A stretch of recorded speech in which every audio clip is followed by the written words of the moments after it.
KR Gold and Diamonds తరుగు తక్కువ బంగారం ఎక్కువ విజయవాడ బెంగళూరు మరియు వైజాగ్ బ్రాంచ్లలో. స్వామి సిద్ధయోగి గారు ప్రస్తుతం నాతో పాటు ఉన్నారు.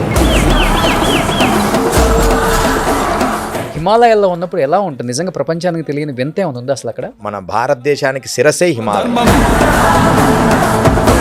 గాల్లో తపస్సు చేసి పైకి చేసే వాళ్ళు అక్కడే కాదు, మన ఆంధ్రప్రదేశ్లో కూడా ఉన్నారు. మనకు కనపడరు అని మేము ప్రమాణాలతో నిరూపిస్తాం.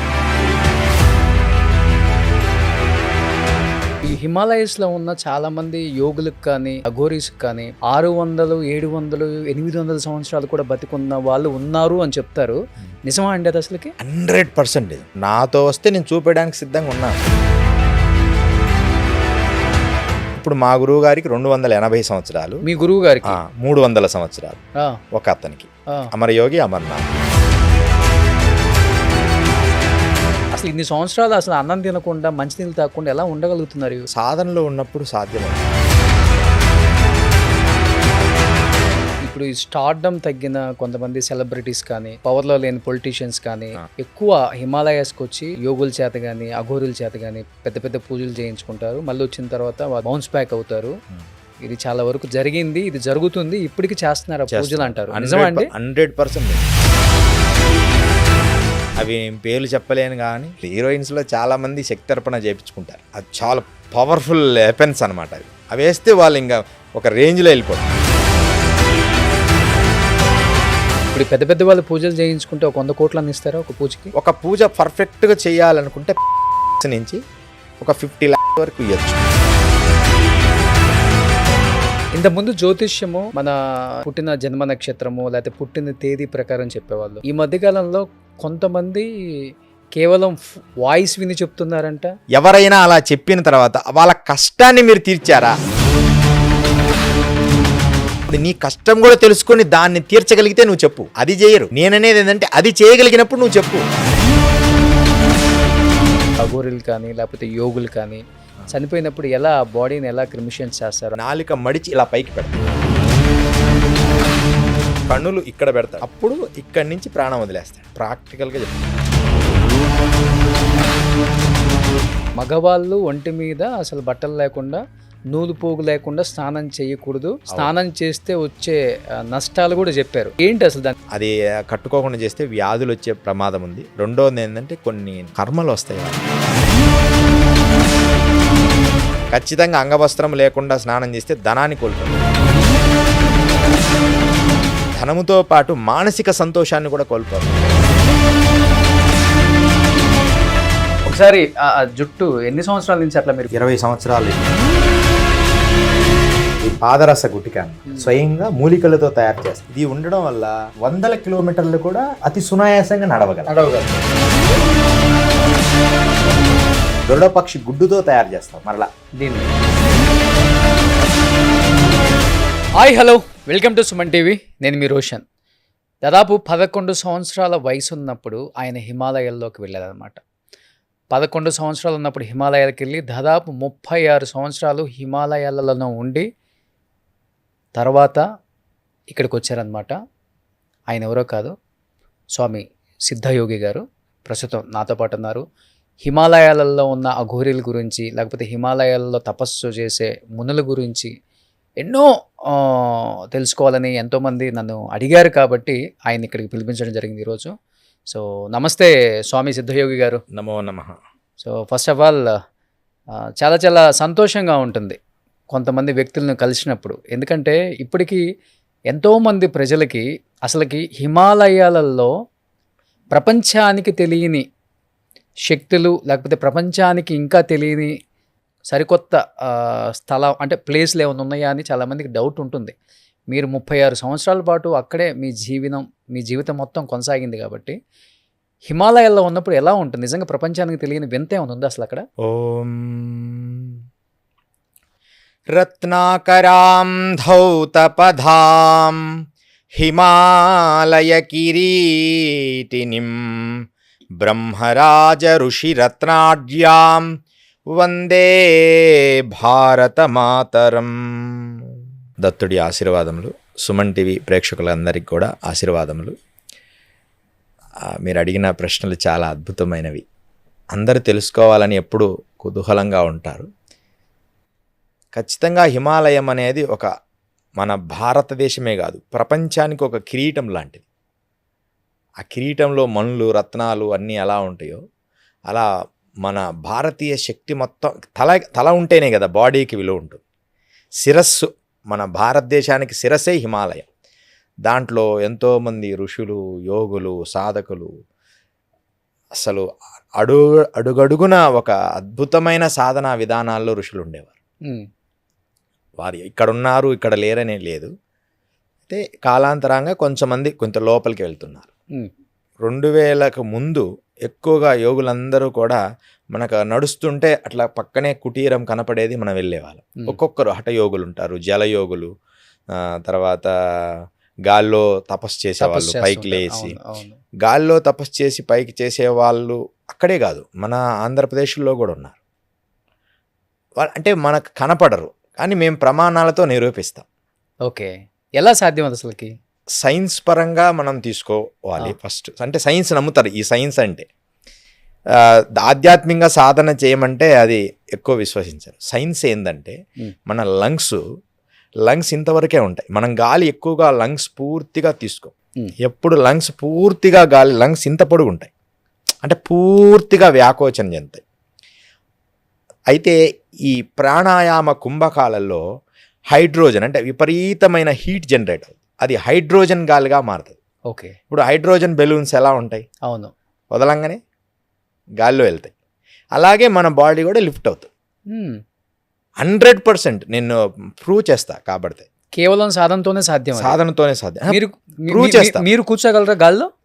అంటే ఇప్పుడు కాదు, చూసిన వాళ్ళు ఉన్నారు. నేను కూర్చున్నది మా గురువు గారు ఇప్పటికీ ఉన్నారు, యోగానంద భారతి వారు. కొంచెం ప్రాక్టీస్ చేస్తే, అంటే ఒక 6 months 8 months అని, అంటే అలానే కూర్చొని ఉంటారు. ఇంకా మన ఇంటిది లిఫ్ట్ అవుతారు. అదే లిఫ్ట్ అయ్యేది సినిమాలలో చూసినట్టే కదా. మీరు అంటే మొబైల్లో మనం చూడొచ్చు. ఇప్పుడే యోగానంద భారతి అని కొడితే నీటి పైన 4 గంటలు పైన కూర్చొని రామాయణం చెప్తారు. అంటే నీటి పైన, అంటే ఇలా పడుకొని కాదు, నీ బాడీ మొత్తం ఇలా కూర్చొని ఉంటుంటారు. ఇక్కడికే నీళ్ళు ఉంటాయి. టీవీ వాళ్ళు ఇంటర్వ్యూ చేసి 4 గంటలు రామాయణం చెప్పారు. అంటే ఆయన లోపల బాడీలో ఎంత ఎనర్జీ ఉంటాయి పైకి నీటి మీద తేలడం. అసలు ఎలా పాసిబుల్ అసలు అది? చూడండి, కొట్టి చూడమంటే యోగానంద భారత్ అంటే మీకు అమ్మడే వస్తుంది. అందరికీ చూపించవచ్చు లైవ్లో. అదే యోగ సాధన 1:4:2 అని ఒక యోగ శాస్త్రం ఉంది. అంటే యోగంలో, ప్రాణాయామాల్లో అన్నీ మనం పుస్తకాలు చదువుతాం రోషన్ గారు. అంటే పుస్తకాలే ఎక్కువ, అవన్నీ చాలా నాలెడ్జ్ ఉందని అనుకుంటారు, బుక్స్ చదివి అవన్నీ. కానీ అవి ప్రాక్టికల్గా రూపంగా చేసిన సాధువులు కొంచెం మందే ఉంటారు. నాలెడ్జ్ బ్రెయిన్ వరకే వీళ్ళందరూ ఆపేస్తారు. ఓకే, ప్రాక్టికల్గా చేసేవాళ్ళు ఇన్ని పట్టుకోలేరు. అవసరమైంది ప్రాక్టీస్ చేసి వారు ఆనందంగా జీవిస్తారు. కానీ సిద్ధయోగి గారు, మీకు 11 సంవత్సరాల వయసులో హిమాలయాలకు ఎందుకు వెళ్ళాలనిపించింది? అసలు మిమ్మల్ని ప్రేరేపించిన అంశం ఏంటి అసలుకి? పుట్టుకతోనే అది సీడేమో మనకు తెలియదు. వైదిక ధర్మాల్లోనే మేము జన్మ జరిగింది. అంటే వైదిక ధర్మంలో. ఓకే, అందుకని నేను ఎక్కువ ఈ ధ్యానము, సాధన అంటే నాకు గుర్తు వచ్చినప్పుడు, గుర్తు రాకముందే ఈ చిన్ముద్ర ఎక్కువ వేస్తుండేవాడిని. మీకు ఆ ఫొటోస్ మీకు చూపిస్తాను, ఈరోజు వెళ్ళేటప్పుడు చూపిస్తాను. అసలు ఈ చిన్ముద్ర అనేది వీడేది లేదు. ఎక్కడ కూర్చున్నా, స్కూల్లో కూర్చున్నా సరే, అదే కొంచెం స్కూల్కి వెళ్తాం కదా, ఎక్కడికి వెళ్ళినా తపస్సే. ఒకసారి చిన్న సంఘటన, చిన్నతనంలో ఆ చిన్న స్కూల్ అప్పుడంటే చెట్ల కిందే ఉండేవి. స్కూల్ అంటే పెద్ద బిల్డింగ్స్ తక్కువ ఉండేవి మన ఆ టైంలో. 85లో అప్పుడు ఆ కాలంలో చాలా తక్కువ ఇవన్నీ ఉండేవి. ఒక వేప చెట్టు పైకి వెళ్ళి ఇలా కూర్చోండి. ఆయన వచ్చి, గురువుగారు వచ్చి, ఏం చేస్తున్నావు అయ్యా అంటే, నేను తపస్సు చేస్తున్నా గురువుగారు అన్న. కరెక్ట్గా అప్పుడు 10వ ఏట పడి ఉంటుంది అంతే.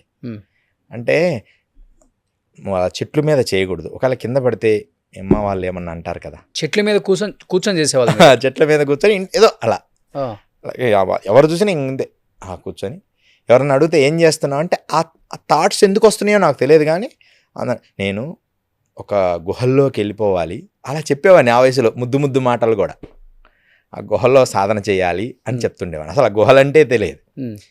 ఇలాంటి క్రమంలో 11వ సంవత్సరం వచ్చినప్పుడు నాకు ఒక విపరీతమైన స్పిరిచువల్ ఎనర్జీ పాస్ అయింది. ఇప్పుడు అప్పటికి ఈ టీవీలే కూడా లేవు, అసలు టీవీనే లేవు, టీవీలు సెల్ ఫోన్లు ఏం లేవు. ఒక స్పిరిచువల్ ఎనర్జీ పాస్ అయ్యి, అలాంటి పాస్ అయిన తర్వాత నేను అనుకోకుండా నా వాయిస్లో నుంచి ఒక ఇన్నర్లుగా ఒక మాటలు వస్తున్నాయి, నేను మంచు కొండల్లోకి వెళ్ళాలి అంటే. అసలు ఎవరున్నారా, నువ్వు ఎలా వెళ్తావు, విజయవాడ వెళ్ళడానికే చాలా కష్టము, నువ్వు అక్కడివి ఎలా వెళ్తావు, నేను వెళ్తా, హిమాలయస్కి వెళ్ళిపోతా, అక్కడ ఏదో ఉంది నన్ను పిలుస్తుంది, ఒక మంచు లింగం నన్ను పిలుస్తుంది అని క్లియర్గా చెప్పాను. రోషన్ గారు యథార్థము, మా తాతగారు ఆర్మీలో పనిచేసేవారు, అక్కడ నిజంగా మంచులింగం ఉంది అంటే ఆయన వచ్చాడు అప్పుడు సెలవుల్లో, అట్లా అక్కడ మంచులింగం ఉంది నాన్న నీకు ఎలా తెలుసు అని ఆయన ప్రత్యక్షంగా ఆయన అందరికీ చెప్పినాక వీళ్ళు నమ్మారు. అంటే పల్లెటూళ్ళల్లో అప్పుడు ఒక మంచులింగం ఉందని, అమర్నాథ్ మంచులింగం ఉంటుందని కూడా ఈ జనాలకు తెలియని రోజులు అవి. ఇది మన ఆంధ్రప్రదేశ్లో మీరు ఒకసారి ఆలోచిస్తే నేను చెప్పిన మాటలు అర్థమవుతాయి ప్రాక్టికల్గా. ఎవరో కొంచెం మందికి తప్ప అక్కడ అమర్నాథ్ యాత్ర ఉందని తెలియని రోజులు అవి. అప్పుడే నేను అక్కడికి వెళ్ళిపోవాలి అంటే, అక్కడ ఉంది కానీ నాన్న ఈ వయసులో నువ్వు వెళ్ళలేవు అని చెప్పారు.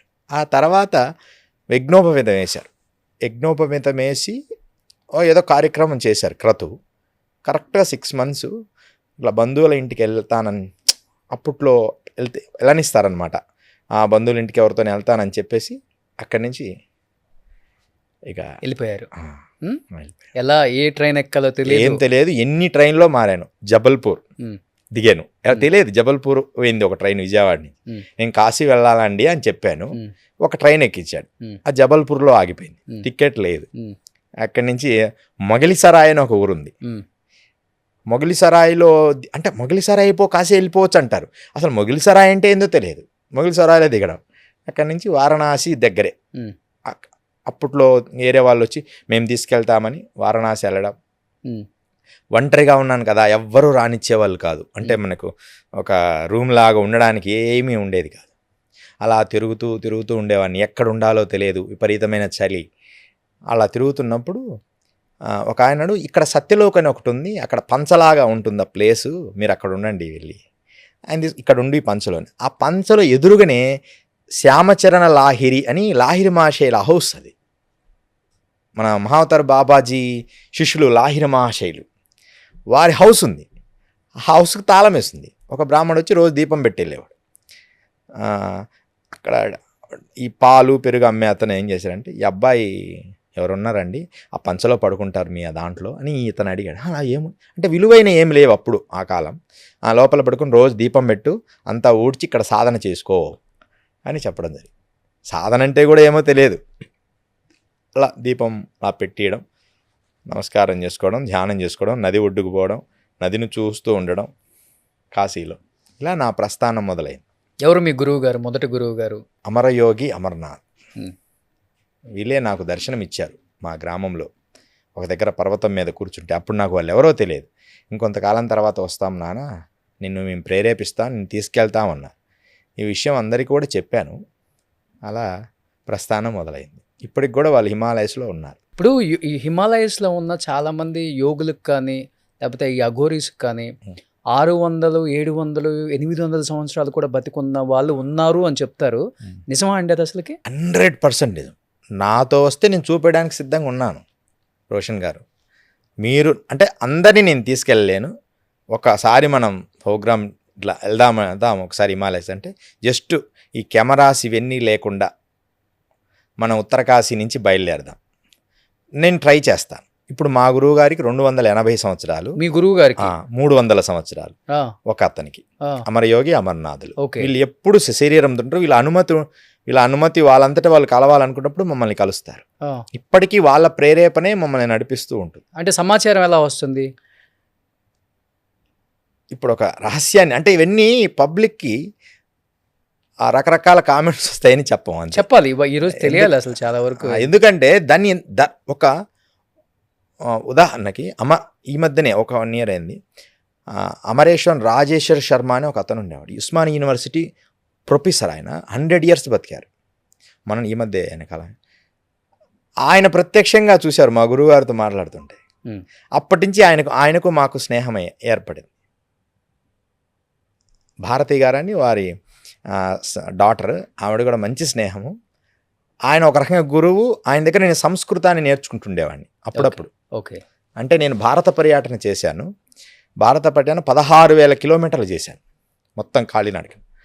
అలా అప్పుడు ఈయన దగ్గర నేను కొంతకాలం సంస్కృత అధ్యయనము, శ్లోకాలు ఎలా చదవాలి అలా చేస్తున్నప్పుడు ఒకసారి నది ఒడ్డున అలా కూర్చుంటే ఆయన ఇలా కూర్చున్నారు. మా గురువుగారు ఆకాశం నుంచి ఇలా దిగారు. అలా దిగుతూ అంటే ఇది యథార్థం నమ్మాల్సిందే. ఆయన ఏదో కూర్చున్నాను, గురువుగారు అలా దిగుతుంటే అమ్మడే నేను పోయి నమస్కరించాను. ఎవరికి కనపడరు వారు వాస్తవానికి. నేను పోయి వారితో విన్నవిస్తున్నానా, నువ్వు నర్మద బయలుదేరు అన్నారు. నర్మద నువ్వు వెళ్ళాలి అని చెప్పారు. ఇక్కడ చూసి ఎవరితో పెద్ద ఆయన ఎవరితో నువ్వు మాట్లాడుతున్నావు అన్నారు.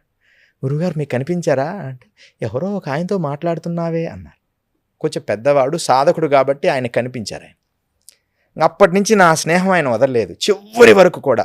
నా వీడియోస్ కూడా మీకు చూపిస్తాను. ఆయనతో లాస్ట్ పెద్ద ఆయన అనమాట, మన అమరేశ్వరం గారితో. అలా అంటే ఇవన్నీ సత్యం ఉంటే సత్యము, సత్యం లేదంటే లేదు. నిజంగా భగవత్ శక్తి ఉంది. ఒకవేళ భగవత్ శక్తిని పక్కన పెట్టండి, ఒక మానవుడు ఒక దివ్యమైన శక్తిగా మారడానికి మన బాడీకి ఏదైనా సాధ్యమే. ఈ కంప్యూటర్ ప్రపంచ అతీతంగా ఏదైనా సాధ్యమే. అది యథార్థం. మనిషికి ఆహారం, మంచినీళ్ళు చాలా ఇంపార్టెంట్. అవి లేకుండా 300-400 సంవత్సరాలు మీ గురువులు ఇప్పటికీ బతికుండి తపస్సు చేస్తున్నారు అంటే ఎవరు అన్నారు ఇంత గుళికలు అంటే ఏంటండి, దేని నుంచి తయారు చేస్తారు అవి? అంటే అవి వేసుకోవటం వల్ల శక్తి ఏమొస్తుంది? అసలు ఇన్ని సంవత్సరాలు అసలు అన్నం తినకుండా మంచినీళ్ళు తాగకుండా ఎలా ఉండగలుగుతున్నారు? సాధనలో ఉన్నప్పుడు సాధ్యమవుతాయి. అది నేను కూడా అనుభవించాను కాబట్టి పరిపూర్ణ సాధన, డెడికేటెడ్గా. అయితే ఈ సాధన అనేది ఆత్మపరంగా, దైవపరంగా విశ్వసిస్తే నిజం. అయినా మన బాడీ ఎంత గొప్పదంటే మనము దానికి కనెక్ట్ కావాలి. మన బాడీకి కనెక్ట్ కావాలి. దాన్ని పంచకోశములు అంటారు. అన్నమయ, ప్రాణమయ, మనోమయ, విజ్ఞానమయ, ఆనందమయ కోశాలు. ఇవి స్పష్టంగా వాడితే నేను నిరూపిస్తాను అంటున్నా. స్పష్టంగా వాడితే మనం ఒక 5 రోజులు 3 రోజులు ముందు స్టార్ట్ అవుతుంది. మనం భౌతికమైన అంటే ఎక్కువ శ్రమతో కూడిన పనులు లేకుండా మాట్లాడడానికి శక్తి ఉంటుంది, మౌనంగా ఉండొచ్చు. వీటిని శుద్ధంగా చేసుకోగలగాలి. వాటికి మనం చేయాల్సిందంటే మంచి ఆహారం తీసుకోవాలి. తీసుకున్నప్పుడు అలా తీసుకుంటున్నప్పుడు అన్నీ శుభ్రపడినప్పుడు నీకు ఇంకా ఆహారం, ఫుడ్ అవసరం రాదు. కొద్ది రోజుల తర్వాత ఎనర్జీగా మారిపోతుంది. అసలు అఘోరీలు అన్నం తినరా, మంచినీళ్ళు తాగరా? ఎందుకు తాగరు? తాగుతారు. అన్నం తింటారు, మంచినీళ్ళు తాగుతారు. కానీ వారికి తినాలనిపించినప్పుడే తింటారు, తాగాలి ఇచ్చినప్పుడే తాగుతారు. ఎక్కడి నుంచి వస్తుంది ఫుడ్ అక్కడ హిమాలయాల్లో? ఏది దొరికితే అది. ఇప్పుడు బాగా దొరుకుతుంది రోషన్ గారు. అప్పుడు కష్టం, కానీ అప్పుడు ఎప్పుడో ఒక్కసారి దొరుకుతుంది. యాపిల్ పండ్లు తింటాం. నేనైతే చాలా రోజులు యాపిల్స్ తిని యాపిల్స్తోనే ఉన్నాను. యాపిల్స్ తీసుకొచ్చుకోవడం, అక్కడ మన అన్ని యాపిల్స్ సెట్లే ఉంటాయి. పైన మంచుకొండలు అక్కడ ఉండవు. మనకి గంగోత్రి వరకు యాపిల్ చెట్లు ఉంటాయి. ఆ తర్వాత యాపిల్ చెట్లు ఉండవు.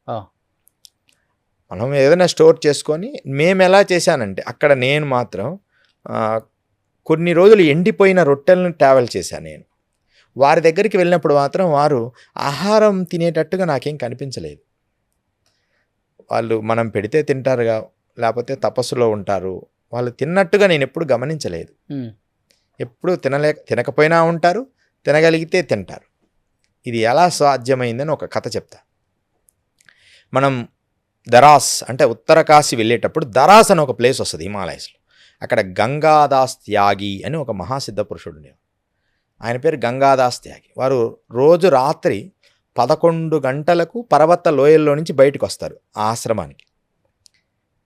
తర్వాత తెల్లవారుజామున 6-7 గంటలకు మళ్ళీ లోపలికి వెళ్ళిపోతారు. ఇంకా మరుసటి రోజు రాత్రి మళ్ళీ 11 గంటలకు వస్తారు కుటీరంకి. ఎప్పుడు వారు తపస్సులో ఉంటారు. అంతసేపు ఉన్నాను నేను చూశాను, కానీ వారు భోజనం కానీ ఆహారం కానీ తిననట్టు నేను చూడలేదు. ఒకసారి మాత్రం వారు గంజాయి తాగారు. అంటే ఇలా చిలుం పీల్చారు. నాకు కూడా ఇచ్చారు. నాకు అవి అలవాట్లేదు. ఓ నమస్కారం చేసుకుని పక్కన వాళ్ళకి ఇచ్చారు. మహారాజ్ వచ్చినాయి అంటే మేము బాధపడాల్సిన పని లేదు, తీసుకోవాల్సిన పని లేదులే అన్నారు. మరి ఎలా సాధ్యమవుద్ది? ఎముకల గూడులాగా పూర్తి చైతన్యావస్థలో ఒక భోజపత్రాన్ని మాత్రమే కౌపీనంగా ధరించిన గంగాదాస్ త్యాగి. వీరిని నేను చూశాను. ఎప్పుడు అన్నం తిన్నట్టు నేను గమనించలేదు. ఎన్ని సంవత్సరాలు ఉంటాయి ఆయనకి? వారికి ఒక 170 పైన ఉంటాయని అన్నారు అక్కడి వారు. 100 పైనే ఉంటాయని వారు అన్నారు. కానీ మనకు క్లారిటీగా తెలియదు. వాళ్ళు చెప్తున్నారు అక్కడ వాళ్ళు, మా తాతల నుంచి ఈయన ఇలాగే ఉన్నారు, ఎప్పుడు చూసినా ఒకే రకంగా ఉంటారు.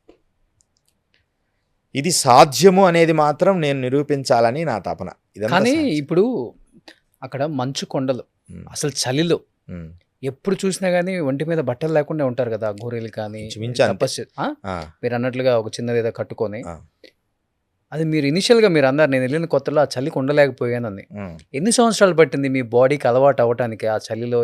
ఎంత మైనస్లో అయినా ఉండటానికి అలవాటు పడటం అంటే అంత ఈజీ కాదు ఒక శరీరం. అవును, దానికి ప్రాణాయామ ప్రక్రియలు ఉన్నాయి, ఆ. కపాలభాతి ప్రక్రియలు ఉన్నాయి. ఉమ్. అవన్నీ మేము నేర్చుకున్నా. చైనీస్ ఉంటారు కదా, చైనీస్ మాంక్స్ దగ్గర కొంతకాలం నేను శిక్షణ పొందా ఈ మంచు కొండల్లో ఉండడానికి. చైనాకి సంబంధించిన అంటే టిబెట్కి సంబంధించిన ఒక మాంక్స్ ఓకే.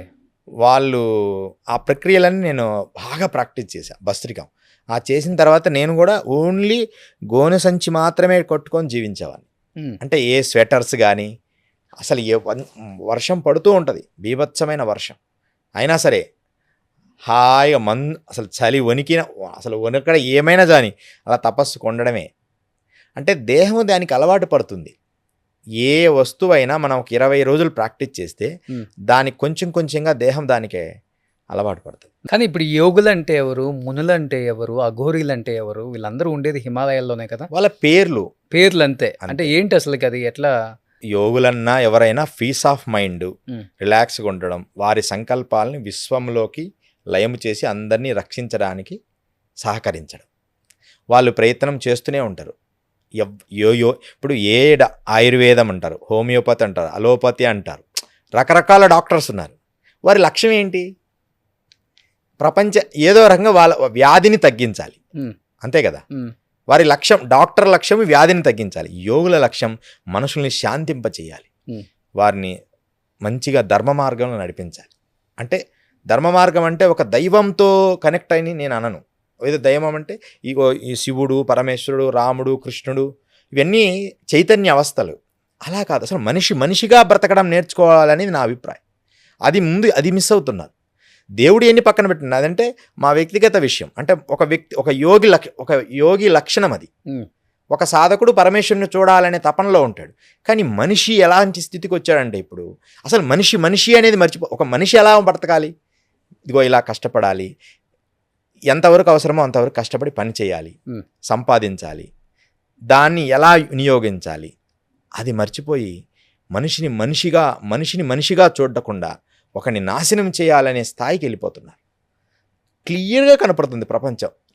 ఒకలా మన ప్రశాంతంగా ఉన్నా వెనక నుంచి ఏదో ఫోర్సుల్లాగా అందరూ కలిసి కట్టి అది ఇది కులము, మతము, జాతి, వర్గము, భేదాలు, ఇవి అసలు యోగులు ఎప్పుడు ఇవి కోరుకోరు. యోగుల్లో కూడా అన్ని రకాలు ఉంటారు కాబట్టి అందరూ ఉంటారు, అన్ని యోగులు ఉంటారు, అందరూ చాలా సన్నిహితంగా ఉంటాం, అందరినీ ఒకరినొకరు గౌరవించుకుంటాం. ఎంత గౌరవించుకుంటామనేది నా మనస్సాక్షి తెలుసు. ఒకసారి నేను కాళీ యోగిని దర్శించడానికి వెళ్ళాను ఒక దగ్గర. ఆయన దర్శించడానికి వెళ్ళినప్పుడు అసలు ఆయన దగ్గర ఏ పదార్థాలు లేవు. అంటే వండర్స్ అని అడిగావు కదా, వాళ్ళు ఎంత ప్రేమ, వాళ్ళ శక్తిని వాడాల్సిన అవసరం లేదు అక్కడ. నిజంగా మీరు అంటే విషయాన్ని చెప్పడానికి రహస్యాన్ని చెప్తున్నాను. అంతకు ముందు రోజు మధ్యాహ్నం తీసుకున్న ఆహారమే నేను కొంచెం తీసుకుంటాను, నేను కూడా లైట్గా, చాలా లిమిటెడ్గా. ఆ పర్వతం ఎక్కాను. గురువుగారు, ఎందుకు వచ్చావండి బాబు ఇక్కడికి, ఏముంది ఇక్కడ అన్నారు ఆయన. కాదండి, మిమ్మల్ని చూడాలనిపించింది, అందరూ చెప్పారు ఇట్లా మహాసిద్ధ పురుషులు మీరు, ఇక్కడ కొండజాతి వాళ్ళు చెప్పారని చెప్పి నడుస్తూ అక్కడికి వెళ్ళడం జరిగింది. అక్కడ ఆయన చెప్పిన మాటలు, ఎందుకు వచ్చావు ఏంటి అని అడిచి కొంచెం కోపగించుకున్నారు. మా సాధన భగ్న, ఇదంతా సాధన జరిగే స్థలం కాదు నాన్న, నువ్వు చిన్నవాడివి, మంచిగా సాధన చేసుకొని ఏదో చెప్పారు. కానీ అక్కడ చిన్న గుహ రోషన్, ఒక 6x6 అంతే అది ఆ గుహ. దాంట్లో ఏమీ లేవు, 2 మట్టి పాత్రలు ఉన్నాయి, కుండలు. ఒక కుండ మీద ఇంకొక కుండ ఇలా బోర్లించేసి అలా ఉన్నాము. నాకు బాగా బడలికగా ఉంది. కొంచెంసేపు నేను అలా కళ్ళు మూసుకొని అట్లా పడుకున్నాను. అలా లేచేటప్పటికి దాంట్లో నుంచి పొగలు కక్కుతున్న అన్నము, పాయసం, అన్నీ ఇంకా వేడివేడి పదార్థాలు ఎలా సాధ్యమయ్యాయి? అది ఎక్కడో అడవిలో ఉంది. ఒకవేళ చేపిద్దామన్నా ఒక వంట అన్నం ఒకటైతే వండొచ్చు, దాంట్లో కూరలు, రొట్టెలు అసలు అన్నీ సృష్టించబడ్డాను. నేను అన్నీ గురుగారు ఎలా సాధ్యమైందండి? అమ్మ అనుకుంటే ఏదైనా సాధ్యమవుతుంది, కానీ నీకోసమే ఇది సృష్టించబడింది అని నేను మాత్రమే తిన్నా, ఆయన తినలేదు. అలా ఆయన ఆహారం నిరాహారంగా ఎన్నో సంవత్సరాలుగా ఉన్నారు ఇప్పటికి కూడా. ఓకే. ఆయన ఆహారం తినడు అసలు. ఎంత గొప్ప శక్తి! నిజంగా స్పిరిచువల్ శక్తి ఉంది, కానీ ఆనెస్ట్గా రియాలిటీగా గురువుగారు నేను ఆనెస్ట్గా రియాలిటీగా చూడాలనుకుంటున్నాను అంటే ఏదో ఒక సమయంలో తన యోగ్యతను పరిశీలించి మనం వెళ్దాం హిమాలయస్కి. రావచ్చా? సాధారణ మనుషులు రావచ్చా? రావచ్చా? రావచ్చు, 100% రావచ్చు. కానీ మీరు కెమెరాస్ కానీ అవి కానీ వద్దు. మీరు వచ్చి చూసిన తర్వాత ప్రమాణంగా కెమెరాకి చెప్పుకోండి, అప్పుడు ప్రపంచం విశ్వసిస్తుంది. అంటే అంటే అంటే ఎంత దూరం? అంటే నడుచుకుంటూ వెళ్ళాల్సిందే కదా. ఇక్కడ ఎంత దూరం అని కాదు, కరెక్ట్ గురువు దొరికితే. అంటే ఇప్పుడు ఒక మంచి జ్ఞాన గురువు దొరికితే మీకు అంత కష్టాలు ఏమి ఉండవు. అయితే మమ్మల్ని ఒక 2 మాటలు అంటారు, ఎందుకురా వీళ్ళని తీసుకొచ్చావు అని అంటే అనొచ్చు. అన్నా సరే గురువుగారు ఒక్కసారి దర్శనానికి వచ్చారని అంత దూరం నుంచైనా నేను చూపించగలుగుతాను. హిమాలయస్లోనే చాలా అద్భుతమైన 100 సంవత్సరాలు బ్రతికిన యోగులు ఉన్నారు. అయితే ఇప్పుడు ఏమైందంటే 10 కిలోమీటర్ల దూరంలో ఉన్న యోగులు 20-30 కిలోమీటర్ల దూరంలో వెళ్ళారు, లోపలికి వెళ్ళిపోతున్నారు, ఇంకా వెళ్ళిపోయారు. ఇంత అసలు ఫస్ట్ 85లో 90లో యోగులు అలా మనం రోడ్డు ఉత్తరకాశీ నుంచి అలా నడుస్తూ వెళ్తున్నా ఆ పక్కనే అదిగో ఆ కుటీరంలో ఆది యోగి ఉన్నాడు, ఈ కుటీరంలో బర్ఫానీ బాబా ఉన్నారు అని అంత సరళంగా చెప్పుకునేవాళ్ళం. ఇప్పుడు వాళ్ళందరూ లోపలికి వెళ్ళిపోతున్నారు. అంటే మారుతున్న సమాజాన్ని చూడలేక టూరిజం స్పాట్ అయిపోయింది హిమాలయం.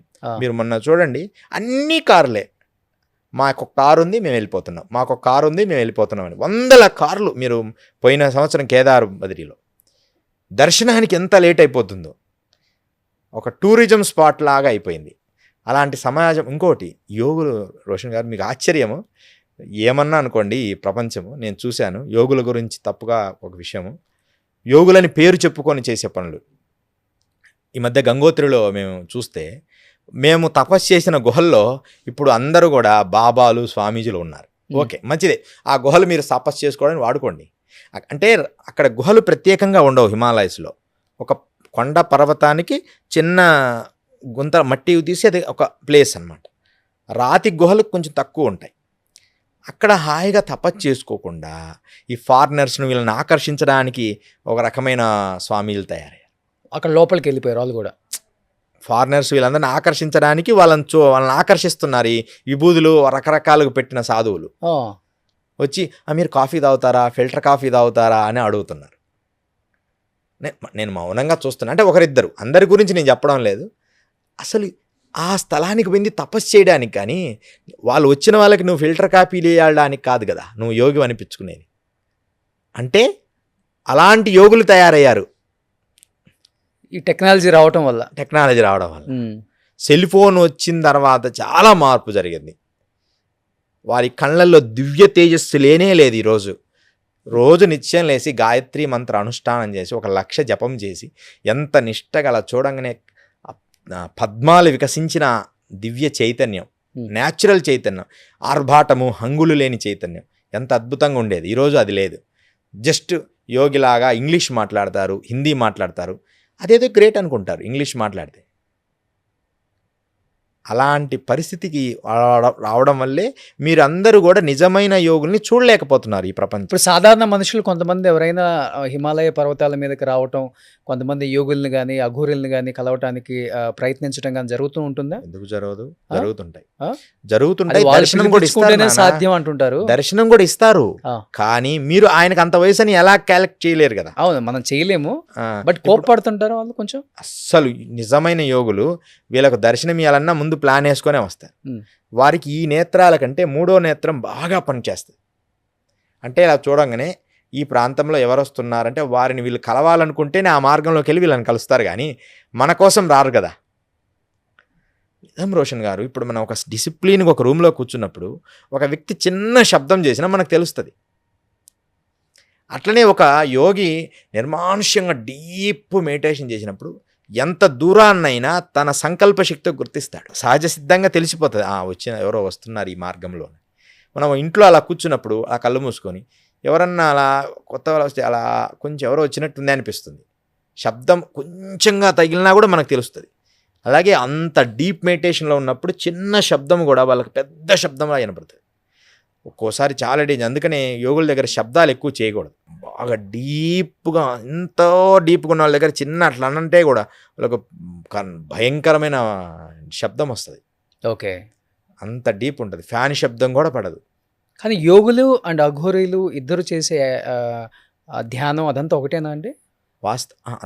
వాళ్ళు కూడా సేమ్ ప్రపంచ శాంతి కోసమే. అందరూ చైతన్యవస్థలే.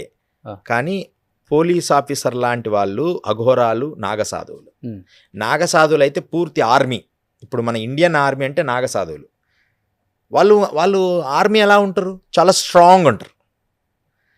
అఘోరాలు వేరు. అఘోరాలు సాంప్రదాయబద్ధంగా వచ్చిన వాళ్ళు.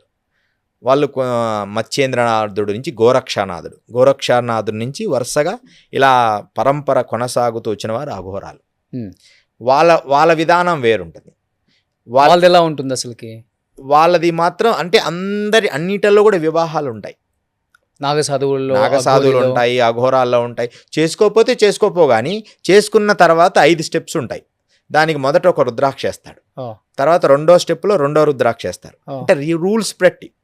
కానీ ఆ రూల్స్ ఇప్పుడు ఎవరు పాటించడం లేదు. ఓన్లీ మొదట అఘోర అయిపోగానే నేను అఘోర అయిపోయా అని చెప్పి విభూతి పెట్టుకోవడం, అఘోరి అయిపోవడం. ఏదనంటే నేను అఘోరిని అంటారు. అఘోరి అంటే వేషం వేసుకొని ఏదో కొద్దిగా సాధన చేశామని చెప్పి, లేకపోతే ఏదో ఇంటర్వ్యూస్ ఇలాంటి వాటిల్లో అఘోరాలు కాలేరు. దానికి చాలా డిసిప్లిన్ చాలా అవసరం. ఆ డిసిప్లిన్ మాటల వరకే పరిమితం కాకుండా రియాలిటీలో కూడా ఉండగలిగితే వాడు అఘోర అవుతాడు. కానీ వాళ్ళు మాటల పనికే పరిమితం. అఘోర అంటే చక్కగా మందు తాగాలి, మాంసం తినాలి, శ్మశానంలో ఉండాలి, ఇవే అనుకుంటుంటారు. ఇది కరెక్ట్ కాదు. ఎందుకు ఉండాలి? నువ్వు లోపల ఇది కరెక్ట్గా లేదు.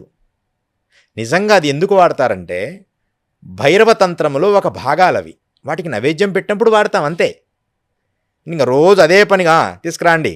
ఇట్లాంటి అఘోరాలు ఎక్కువ అయిపోయారు. కొంతమంది ఫేక్గా ఉండేవాళ్ళు. అవన్నీ ఉన్నాయి, కానీ ఎంతవరకు వాడాలి? లిమిటెడ్గా. ఇప్పుడు మనం వాటర్ ఉంది. వాటర్ కూడా మితిమీరి ప్రవహిస్తే ప్రళయం వస్తుంది. దాన్ని కొంచెం తాగితే మన దేహం ఇబ్బంది అవుతుంది. మనకు వాటర్ మార్నింగ్ లేచినప్పుడు కొంచెం తాగాలి, ఒక 1/2 లీటర్. తర్వాత మళ్ళీ గ్యాప్ ఇచ్చాలి. అంటే అలాగే యోగి ఎప్పుడు ఏది ఎంత అవసరమో చేయడమే. అఘోరి కానీ, సాధువులు కానీ, యోగులు కానీ, తపస్సులు కానీ వాళ్ళకి ఇచ్చిన లిమిట్లోకి చేయగలిగితే వాళ్ళు యోగులు, అఘోరాలు అవుతారు. వాళ్ళు ముగ్గురు కలిసే ఉంటారు అక్కడ హిమాలయాల్లో? అందరూ కలిసి ఉంటారు. నాగసాధువులు, అఘోరీస్ అందరూ కలిసి ఉంటారు. ఒకరినొకరు భలే రెస్పెక్ట్ ఇచ్చుకుంటారు. అంటే ఒకే దగ్గర ఉండరు. ఇప్పుడు కాళీ కంబాళిలో ఒకరు ఉంటారు. తర్వాత రామానంద సేవాసనంలో కొంతమంది ఉంటారు. తర్వాత ఇంకో ఒక్కొక్క అఖాడాస్లా ఒక్కొక్క డిఫరెంట్ ఉంటాయి. వాళ్ళ ప్లేసుల్లో వాళ్ళు ఉంటారు. కానీ ఎవరి ప్లేసుల్లో ఎవరైనా పోయి ఉండొచ్చు. ఇప్పుడు బర్ఫానీ బాబా కేదార్లో మనం వెళ్ళొచ్చు, మీకు చూపిస్తా. మనం ఎన్ని రోజులైనా ఉండొచ్చు అక్కడ. 6 నెలలు ఓపెన్ చేస్తే 6 నెలలు కూడా మనం ఆయన దగ్గర ఉండొచ్చు. చక్కగా మనకు ఉదయాన్నే అంత ఆహారము, అంత టీ అది ఇస్తారు. తపస్సు చేసుకోండి. అలా కాదు, భిక్షాటన చేయాలి, డబ్బు సంపాదించాలనే విషయంలో ఉన్న వాళ్ళు అఘోరాలు ఎలా అవుతారు? వేషానికి అఘోరం అనేది ధన సంపాదన కోసం కాదు. వచ్చేటప్పుడు రాని, ఒకవేళ నిజంగా వస్తే తీసుకోవచ్చు. ఎందుకంటే భిక్షం తీసుకోకపోతే ముందు నడవలేడు. కానీ ఇది ఎంత అవసరమో అంత తీసుకో. కానీ నేను విన్నాను, ఇప్పుడు ఈ స్టార్డమ్ తగ్గిన కొంతమంది సెలబ్రిటీస్ కానీ, పవర్లో లేని పొలిటీషియన్స్ కానీ, లేకపోతే బిజినెస్లో అపజయాలు వచ్చిన వాళ్ళు కానీ ఎక్కువ హిమాలయాస్కి వచ్చి యోగుల చేత కానీ, అఘోరుల చేత కానీ పెద్ద పెద్ద పూజలు చేయించుకుంటారు. మళ్ళీ వచ్చిన తర్వాత వాళ్ళు బౌన్స్ బ్యాక్ అవుతారు. ఇది చాలా వరకు జరిగింది, ఇది జరుగుతుంది, ఇప్పటికీ చేస్తున్నారు పూజలు అంటారు. నిజమా అండి? 100% నిజం. అలాంటి మా జీవితాల్లో కూడా చేసాం అట్లా. అవి పేర్లు చెప్పలేను కానీ. హీరోలకు చేశారా, పొలిటీషియన్స్కి చేశారా? చేశాను. హీరోయిన్లకు చేసాం, పెద్దవాళ్ళకి చాలా చాలా పెద్దవాళ్ళకి చేసాం, పొలిటీషియన్కి చేసాం. కానీ మేము ముఖ్యమంత్రి స్థాయి వ్యక్తులు కూడా వస్తారు అక్కడికి? ముఖ్యమంత్రి స్థాయి వ్యక్తులు కూడా వస్తారా? ముఖ్యమంత్రి స్థాయి వ్యక్తులు కాదులే కానీ హర్యానా రాష్ట్రానికి సంబంధించిన పెద్ద వాళ్ళు, అడిషనల్ సెక్రటరీ హర్యానా రాష్ట్రానికి సంబంధించిన వాళ్ళకు చేశాం. హర్యానా రాష్ట్రం మహేష్ అని హీరో ఉన్నాడు, హర్యానా రాష్ట్రం హీరో. ఆ. అతను ఎప్పుడు మా పరిధిలో చాలా చేపించుకున్నారు. మన తెలుగు వాళ్ళు కూడా వస్తుంటారా? తమిళ్, తెలుగు తెలుగు కొంచెం తక్కువ. అదే వస్తుంటారు. వస్తారు ఆ? అంటే సీక్రెట్ కొన్ని అడుగుతారు, నేను చేయను అంటాను అవి. ఆ. అంటే నేను కొన్ని డిసిప్లిన్స్ పెట్టుకున్నాను. ఆ డిసిప్లిన్ క్రాస్ కావడం నాకు ఇష్టం ఉండదు. నేను నా శిష్యుల్ని తయారు చేస్తున్నాను. ఇప్పుడు వాళ్ళతో ఏమన్నా భవిష్యత్తులో చేపిస్తాను కానీ నేను అవి చేయను. ఎందుకంటే వాళ్ళు ఏమని అడుగుతారంటే, రోషన్ గారు రియల్గా చెప్తున్నా, మీరు శక్తి తర్పణం చేయండి అని అడుగుతారు. అంటే ఏంటి? అంటే మా ఎనర్జీ లెవెల్స్లో మనకు పూర్తిగా ఎక్కువ పాస్ చేయండి అని. ఉమ్. అంటే నేను ఎంతకాలం, అంటే నేను ధనంకో అమ్ముడు పోలా, ఇంతకాలం నేను తపస్సు చేసిన శక్తి మీరు అడిగిన దానికి దారబోయాలా? చాలా సీక్రెట్గా జరుగుతుంది. హీరోయిన్స్లో చాలామంది శక్తి తర్పణ చేయించుకుంటారు. అది చాలా పవర్ఫుల్ వెపన్స్ అనమాట. అవి వేస్తే వాళ్ళు ఇంకా ఒక రేంజ్లో వెళ్ళిపోతారు. కానీ మేము ఎలా వాళ్ళకి కాంట్రాక్ట్ హిమాలయస్కి ఎలా వస్తారు? అంటే హిమాలయ ఫ్లైట్ దిగితేనే తెలిసిపోతుంది కదా. కొంతమంది ఎవరో ఉంటారు, వాళ్ళ ఫ్రెండ్స్ ఎంక్వైరీ చేయమంటారు, నెంబర్స్ ఏదో సేకరిస్తారు. ఇప్పుడు మనం ఇంటర్వ్యూ చేసినాక మీకే ఫోన్ వస్తుంది, మీరు అడిగితే ఖచ్చితంగా ఇవ్వాల్సి వస్తుంది నెంబర్. అట్లా ఏదో రూపంలో పట్టుకుంటారు. ఇలా కనపడితే, కనపడకపోతే ఏదో కాంటాక్ట్స్ ఉంటాయి. ఇప్పుడు బయటికి కనపడకున్న కాంటాక్ట్స్ ఎక్కువ ఉంటాయి గురువులకి. మీరు బయట అసలు ఊహించారు, అతను వచ్చాడా మీ దగ్గరికి అంటారు. డిసిప్లిన్, వాళ్ళు కూడా మామూలు వాళ్ళు కాదు, ఇతని డిసిప్లిన్ గలవాడే, ఇతన్ని మనం ఖచ్చితంగా ఇతని దగ్గరికి వెళ్తే మనం సక్సెస్ అవుతాం అనే వాళ్ళని వాళ్ళు ఎంచుకుంటారు. వాళ్ళ సర్కిల్ నుంచి ఎంచుకొని ఇంకా వారితో దగ్గర పిలిపించుకొని వారితో ఆ పూజ ఎన్ని చెప్తారు. డిసిప్లిన్ గల గురువులు డిసిప్లిన్గానే వాళ్ళకి గైడ్ చేస్తారు. అంటే అధర్మంగా చేయరు, ధర్మంగా చేసి వాళ్ళకు నువ్వు అవుతావు నాన్న. ఎలాంటి పూజలు ఉంటాయి అసలుకి? అంటే వాళ్ళ కూర్చోబెట్టే చేస్తారా హిమాలయాల్లో వాళ్ళ దగ్గరే? ఆల్మోస్ట్ కూర్చోబెట్టి ఖచ్చితంగా 1 డే అయినా కూర్చోవాలి వాళ్ళతో పాటు. ఆ చలిలో అయినా కూర్చోవాలి, మండుతున్న మంట ఎదురుగైనా కూర్చోవాలి. ఒక పర్సన్, రోషన్ గారు, ఒక పర్సన్ నన్ను అడిగారు. అంటే నేను అంతకుముందు చాలామందికి చేశాను ఇవి. అంటే నిజంగా అవసరం అంటే, పాపం కష్టాల్లో ఉన్నాడు కదా, ధర్మవంతుడు, నేను మెయిన్ ధర్మాన్ని చూస్తే ఎక్కువ ధర్మం. కానీ ఒక పర్సన్ అడిగితే నీకు నేను ఎందుకు చేయాలి అని. అప్పట్లో నేను కొంచెం గట్టిగా చెప్పేవాడిని, నేను ఎందుకు చేయాలి, చేయకపోతే మా కాంటాక్ట్స్ అన్నీ మేము ఆపేస్తాం, మీరు చెయ్యాలి మాకు అంటే. ఇట్లా బెదిరింపులు కూడా వస్తాయి. అంటే ఏం చేస్తారు వాళ్ళు? ఇప్పుడు డబ్బులు తీసుకొని యోగులు ఇంకెప్పుడు హిమాలయాల్లో ఉంటారు, డబ్బు కోసం అమ్ముడుపోరు. నిజమైన యోగులు, నిజమైన అఘోరీలు డబ్బు కోసం అమ్ముడుపోరు. వాళ్ళు సమాజ శ్రేయస్సు కొరకు, లేకపోతే భారతదేశం, ఈ ప్రపంచం అంతా అంతే వాళ్ళ కోసమే. యోగులు దగ్గర ధనం ఉందంటే, రియల్ యోగులకు చెప్తాను నేను, అది సంఘానికి సమాజానికే వెళ్తుంది. నేను కళ్ళారా చూశాను. లక్ష్మణ్ దాస్ అవధూత్ అని గంగోత్రిలో ఉండేవారు. వారు ఒక గవర్నమెంట్ని నడిపారు. అంటే సేవ కోసం అంటే అంత చేశారు. ఉత్తర భారతదేశంలో అందరికి ఫింక్షన్లు ఇచ్చాడు, అంటే యోగులందరికీ. ప్రతి నెల హరిద్వార్లో, ఋషికేశ్లో కొన్ని 100 మందికి 1000 రూపాయలు ఫింక్షన్ లాగా ఇచ్చారు. కార్డు తయారు చేసుకోవడం, లక్ష్మణ్ దాస్ కార్డ్, అవధూత కార్డ్. దాంట్లో ఫింక్షన్ అంటే ఆయనకు వచ్చిన లక్షల కోట్లు వచ్చిన డబ్బుని అందరికి పంచేవాడు. అంటే ఆయన పూజలు చేయించుకున్నారు, ఫలించిన తర్వాత ఆ డబ్బు ఆయనకు పంపిస్తారు. అది ఆయన ట్రస్ట్ ద్వారా అందరికి పంచేవారు. కానీ అసలు ఆయనకు ట్రస్ట్ అంటే కూడా తెలియదు. గంగోత్రిలో ఒక గుహలో ఎప్పుడు అమ్మవారి సాధన చేసుకుంటుంటారు. ఇప్పుడు ఈ మధ్య లేరులేండి, ఒక 5 years అయింది. కానీ అలాంటి యోగులు ఉన్నారు. ఇప్పుడు ఉందరకు సియారాం బాబా మొన్న కుంభమేళా తర్వాత ఆయన కాలం సిద్ధైక్యమంది. వారితో నేను ఎన్నో రోజులు జీవించాను. వారితో కూడా 10 రూపాయలు తీసుకుంటారు రోషన్ గారు. వచ్చిన భక్తుడి దగ్గర 10 రూపాయలు. ఒక గవర్నమెంట్ చేయలేని సేవలు చేశారు. ఓన్లీ 10 రూపీస్ తీసుకొని అందరికీ ఇల్లులు, బాత్రూమ్లు అన్నీ కట్టించారు. ఆ మధ్యప్రదేశ్ ఓంకారేశ్వర్ దగ్గర సియారాం బాబా 110-120 సంవత్సరాల యోగి ఆయన దీపం ఇలా వెలిగించి చాలా ఫేమస్ అయ్యారు. ఇట్లా వంగిపోయి ఉంటారనమాట, హనుమంతుల్లాగా. ఎంత వీళ్ళు ఇప్పుడు పెద్ద వాళ్ళు పూజలు చేయించుకుంటే 100 కోట్లు ఇస్తారా ఒక పూజకి? అట్లేమి ఇంత పెద్ద ఎత్తున చేయాలంటే వాళ్ళు ఎన్ని 100 కోట్లు ఇస్తే అంత అవసరం ఉండదు. కానీ అంటే కరెక్ట్గా వారి శక్తి ఎంతైనా వాళ్ళు ఇవ్వచ్చు. కానీ ఒక పూజ పర్ఫెక్ట్గా చేయాలనుకుంటే పెద్ద పూజలు కూడా ఉన్నాయి. మినిమంలో ఈ కలియుగానికి తగినట్టు ఒక 5 lakhs నుంచి ఒక 50 lakhs వరకు ఇవ్వచ్చు. ఎంత ఇస్తే అంత పరిణామంలోనే ఆ పూజ జరుగుతుంది. ఏదో ఉంటే 5-6-10 లక్షలు తీసుకుంటారేమో గురువులు, అంతే. ఎందుకంటే ఆ సిస్టమ్ కోసం కష్టపడతారు కాబట్టి. కానీ కృష్ణ గారు ఈ సభాముఖంగా ఒకటి చెప్పాలనుకున్నాను, అందరికీ తెలియాలి. ఒక్క విషయంలో మాత్రం ఇప్పుడు భారతదేశం గొప్ప స్థితిలో ఉంది. గతంలో యజ్ఞయాగాదులు చేయాలంటే వృత్తికులు అంటే మంచి వేదము తెలిసిన వాళ్ళు దొరికేవాళ్ళు కాదు. దొరికేవారు 1, 2, 5 మంది, 10 మంది. ఈరోజు 100 మంది అయిన పౌండరీకమని పెద్ద పెద్ద యజ్ఞ యాగాదులు అంటే 50 కోట్లు పెట్టి చేసే యాగాలు కూడా ఉన్నాయి ఇప్పుడు. అలాంటి యాగాలు కూడా చేసే వృత్తికులు ఇప్పుడున్నారు. మరి ఇదొక్క విషయంలో గోల్డెన్ టైమే. ఓకే, ఇదొక్క విషయంలోనే. ఎందుకంటే వృత్తికులు అలాంటి వాళ్ళు గతంలో మాకు అప్పుడు ఉండేవారు కాదు. 2000 ముందు ఒక 20 మంది 10 మంది అంతే. ఇప్పుడు 100 మంది అయినా సరే పర్ఫెక్ట్గా వేదాధ్యయనము చేసి మనస్ఫూర్తిగా యజ్ఞం చేసి వ్యామోహము లేకుండా చేసే పూజారులు ఇప్పుడు ఉన్నారు.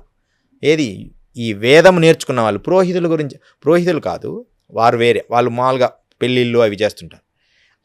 వీళ్ళు ఇది కూడా చేస్తారు. కానీ వేదం అంత గొప్పగా నేర్చుకున్న వాళ్ళు ఇప్పుడున్నారు. ఎంత గొప్ప విషయం. మనం పౌండరీకం చేయాలంటే మనకు గతంలో ఎంతో కష్టం. ఇప్పుడు అలా కాదు, కరెక్ట్గా దొరుకుతారు. మనం అమౌంట్ మనం కొంచెం ఇంకోటి మనం ధనం సమకూర్చినా వాళ్ళు చేయమనగానే చేయరు. నిజంగా అవసరమా, ఇది చేద్దామా ఈ యజ్ఞము, అలాంటి గొప్ప విషయంలో ఇప్పుడు గొప్ప వాళ్ళు ఉన్నారు. ఇంకొకటి సిద్ధియోగ్ గారు, ఇప్పుడు అంత చలిలో మైనస్లో ఉంటారు కదా హిమాలయస్లో. మామూలుగా నేను చూసిన ఆ గురూస్ కానీ యోగులు కానీ ఒంటి మీద బట్టలు ఉండవు. అవును, ఒంటి నిండా విభూతి పూసుకుంటారు. ఏదన్నా రీజన్ ఉందా అలా విభూతి పూసుకోవడానికి? అలా బట్టలు లేకుండా ఉంటారు అందరు అక్కడ? 100%. ఇప్పుడు మేము కూడా కౌపీనముతోనే ఒక 6 సంవత్సరాలు తిరిగాను. కౌపీనమే మంచుకొండల్లో గ్లేషియర్స్లో నడిచేవాడిని. అసలు ఏమీ లేకుండా, చెప్పులు లేకుండా. అందరూ మీరు గడ్డ కడితే కాళ్ళు తీసేస్తారు, గడ్డ కడతాయి, మీరు ఇబ్బంది పడతారని నన్ను ఎప్పుడు అంటుంటారు. ఒకసారి నడుస్తున్నప్పుడు అనుకోకుండా ఒక 2 షూలు కనిపించాయి. ఆర్మీ వాళ్ళు తెగిపోతే వదిలేశారు అవి. దానికి పురుకోసలు చుట్టుకొని దారం చుట్టుకొని గ్లేషియర్స్లో నడవడం జరిగింది. ఖచ్చితంగా నీ అంటే పరిపూర్ణమైన ఆర్తి, దానితో పాటు ప్రాణాయామము, యోగా పరిపూర్ణంగా దేహంలో ఉంటే నీకు ఎలాంటి మంచు ఏమి చేయలేదు. నార్మల్గా మనం ఉండే క్లైమేట్లో ఉన్న ఫీలింగే ఉంటుంది, బాడీకి హాయిగా ఉంటుంది. మొదట కొద్ది రోజులు మాత్రమే నిన్ను డిస్టర్బ్ చేస్తుంది, ఒక 3 నెలలు. అందుకనే మేము ఏం చేస్తామంటే హిమాలయాలో డైరెక్ట్గా మంచుకొండల్లోకి వెళ్ళాం. ఉత్తరకాశీలో 1 నెల ఉంటాం, గంగోత్రి పోయిన తర్వాత 1 నెల ఉంటాం. అక్కడి నుంచి 15 రోజులు ఉత్తర తపోవన గోముఖ్ వెళ్ళి అక్కడి నుంచి ఇక 10 రోజుల తర్వాత ఇక కంప్లీట్ మంచుకొండలో నడుస్తాం. అంటే బాడీని స్టేజీల వారుగా డెవలప్ చేస్తాం. కొంతమంది యోగులు చెప్తుంటారు మగవాళ్ళు ఒంటి మీద అసలు బట్టలు లేకుండా, నూలు పోగు లేకుండా స్నానం చేయకూడదు, స్నానం చేస్తే వచ్చే నష్టాలు కూడా చెప్పారు. అవును. ఏంటి అసలు దానికి ఏదన్నా ఉందా, హిస్టరీ ఏమన్నా ఉందా? అది ధర్మము చాలా గొప్పది రోషన్ గారు. మన ధర్మము చాలా అంటే అది చాలా పెద్దది, చాలా గొప్పది. అందుకని ఇప్పుడు నేను అవధూత స్థితిలో ఉన్నా అనుకో, నాకు ఏ కౌపీనం కూడా అవసరం లేదు. నేను నదిలో డైరెక్ట్గా స్నానం చేయొచ్చు. ఒక గృహస్థుడు అలా చేయకూడదు. ఓకే, యోగులు ఏమీ లేకుండా కూడా స్నానం చేయొచ్చు. అఘోరాలు యోగులు, ఇప్పుడు మన అఘోరాలు యోగులు మన కుంభలో మేము అన్నీ ఏం లేకుండే కదా స్నానం చేసేది. అంటే మామూలుగా వెళ్ళినప్పుడు సాధువులు. కానీ గృహస్థులు అలా చేయకూడదు. అంటే ఒక కుటుంబపరమైన ఆలోచన విధిలో ఉన్నోళ్ళు చేయకూడదు. గురువు ఆదేశిస్తే కౌపీనం ఒకటి ధరిస్తారు వివాహమైన గురువుల్లో. కొంతమంది ఇప్పుడు అఘోరాల్లో చాలామందికి వివాహాలైనవి. 100% అఘోరాకి వివాహం చేసుకుంటారు, ఒక స్త్రీ ఉంటుంది. ఎందుకంటే ఆ పూజకి క్రతువు సిద్ధించాలి. అందరు చెప్తున్నది అవాస్తవాలు కూడా ఉన్నాయి. కానీ తనంత దాన్ని సింగిల్గా ఉంటానంటే ఏమనేది ఏం లేదు. కానీ దానికి ధర్మం కోసమైతే, శాస్త్రం కోసమైతే వాళ్ళు ఆచరిస్తారు. ఒకరు అలా ఆచరించి ఉండాలి. అప్పుడే ఆ క్రతువు సిద్ధిస్తుంది. మనం చేసే యజ్ఞము మన శిష్యులకు వస్తుంది. కానీ ఇప్పుడు టెక్నాలజీ ఎలా మారిపోతుందో మనుషులు కూడా అలానే మారిపోతున్నారు. మీరు అన్నట్లుగా అసలు ఇప్పుడు ఒంటి మీద లేకుండా స్నానం చేసే వాళ్ళ పర్సంటేజ్ ఎక్కువ కదా. అవును, 99% వాళ్ళే ఉంటారు. అవును. అలా చెయ్యకూడదు అన్న ధర్మం చేయకూడదు అని చెప్తూనే ఉంది, అంటే మీలాంటి వాళ్ళు చెప్తూనే ఉన్నారు. కానీ అదే జరుగుతూనే ఉంది. అలా చేస్తే వచ్చే నష్టం ఏంటి అనేది కూడా చాలా ఇంపార్టెంట్ వాళ్ళు తెలుసుకోవటం. 100% నదిలో, జీవనదిలో కౌపీనము కానీ ఏదైనా అంగవస్త్రము కట్టుకొని స్నానం ఆచరించాలి. లేకపోతే ఖచ్చితంగా వాళ్ళకి కొన్ని కర్మలు అంటి తీరతాయి. వాళ్ళకి మొదట అంటే కర్మలు వస్తాయి వాళ్ళకి, చర్మరోగాలు, వ్యాధులు, డైరెక్ట్గా కొన్ని ఏదన్నా బ్యాక్టీరియాస్ డిస్టర్బెన్స్ అలా జరుగుతాయి. అందుకని ఖచ్చితంగా వాళ్ళు అంటే మనం నమ్మితే నరకలోకాలకు కూడా పోతారు. ఎందుకంటే ఒక నదిని జీవనది, మంచినీళ్ళు జీవనదిని నువ్వు ఎలాగంటే అలా స్నానం చేయకూడదు కదా.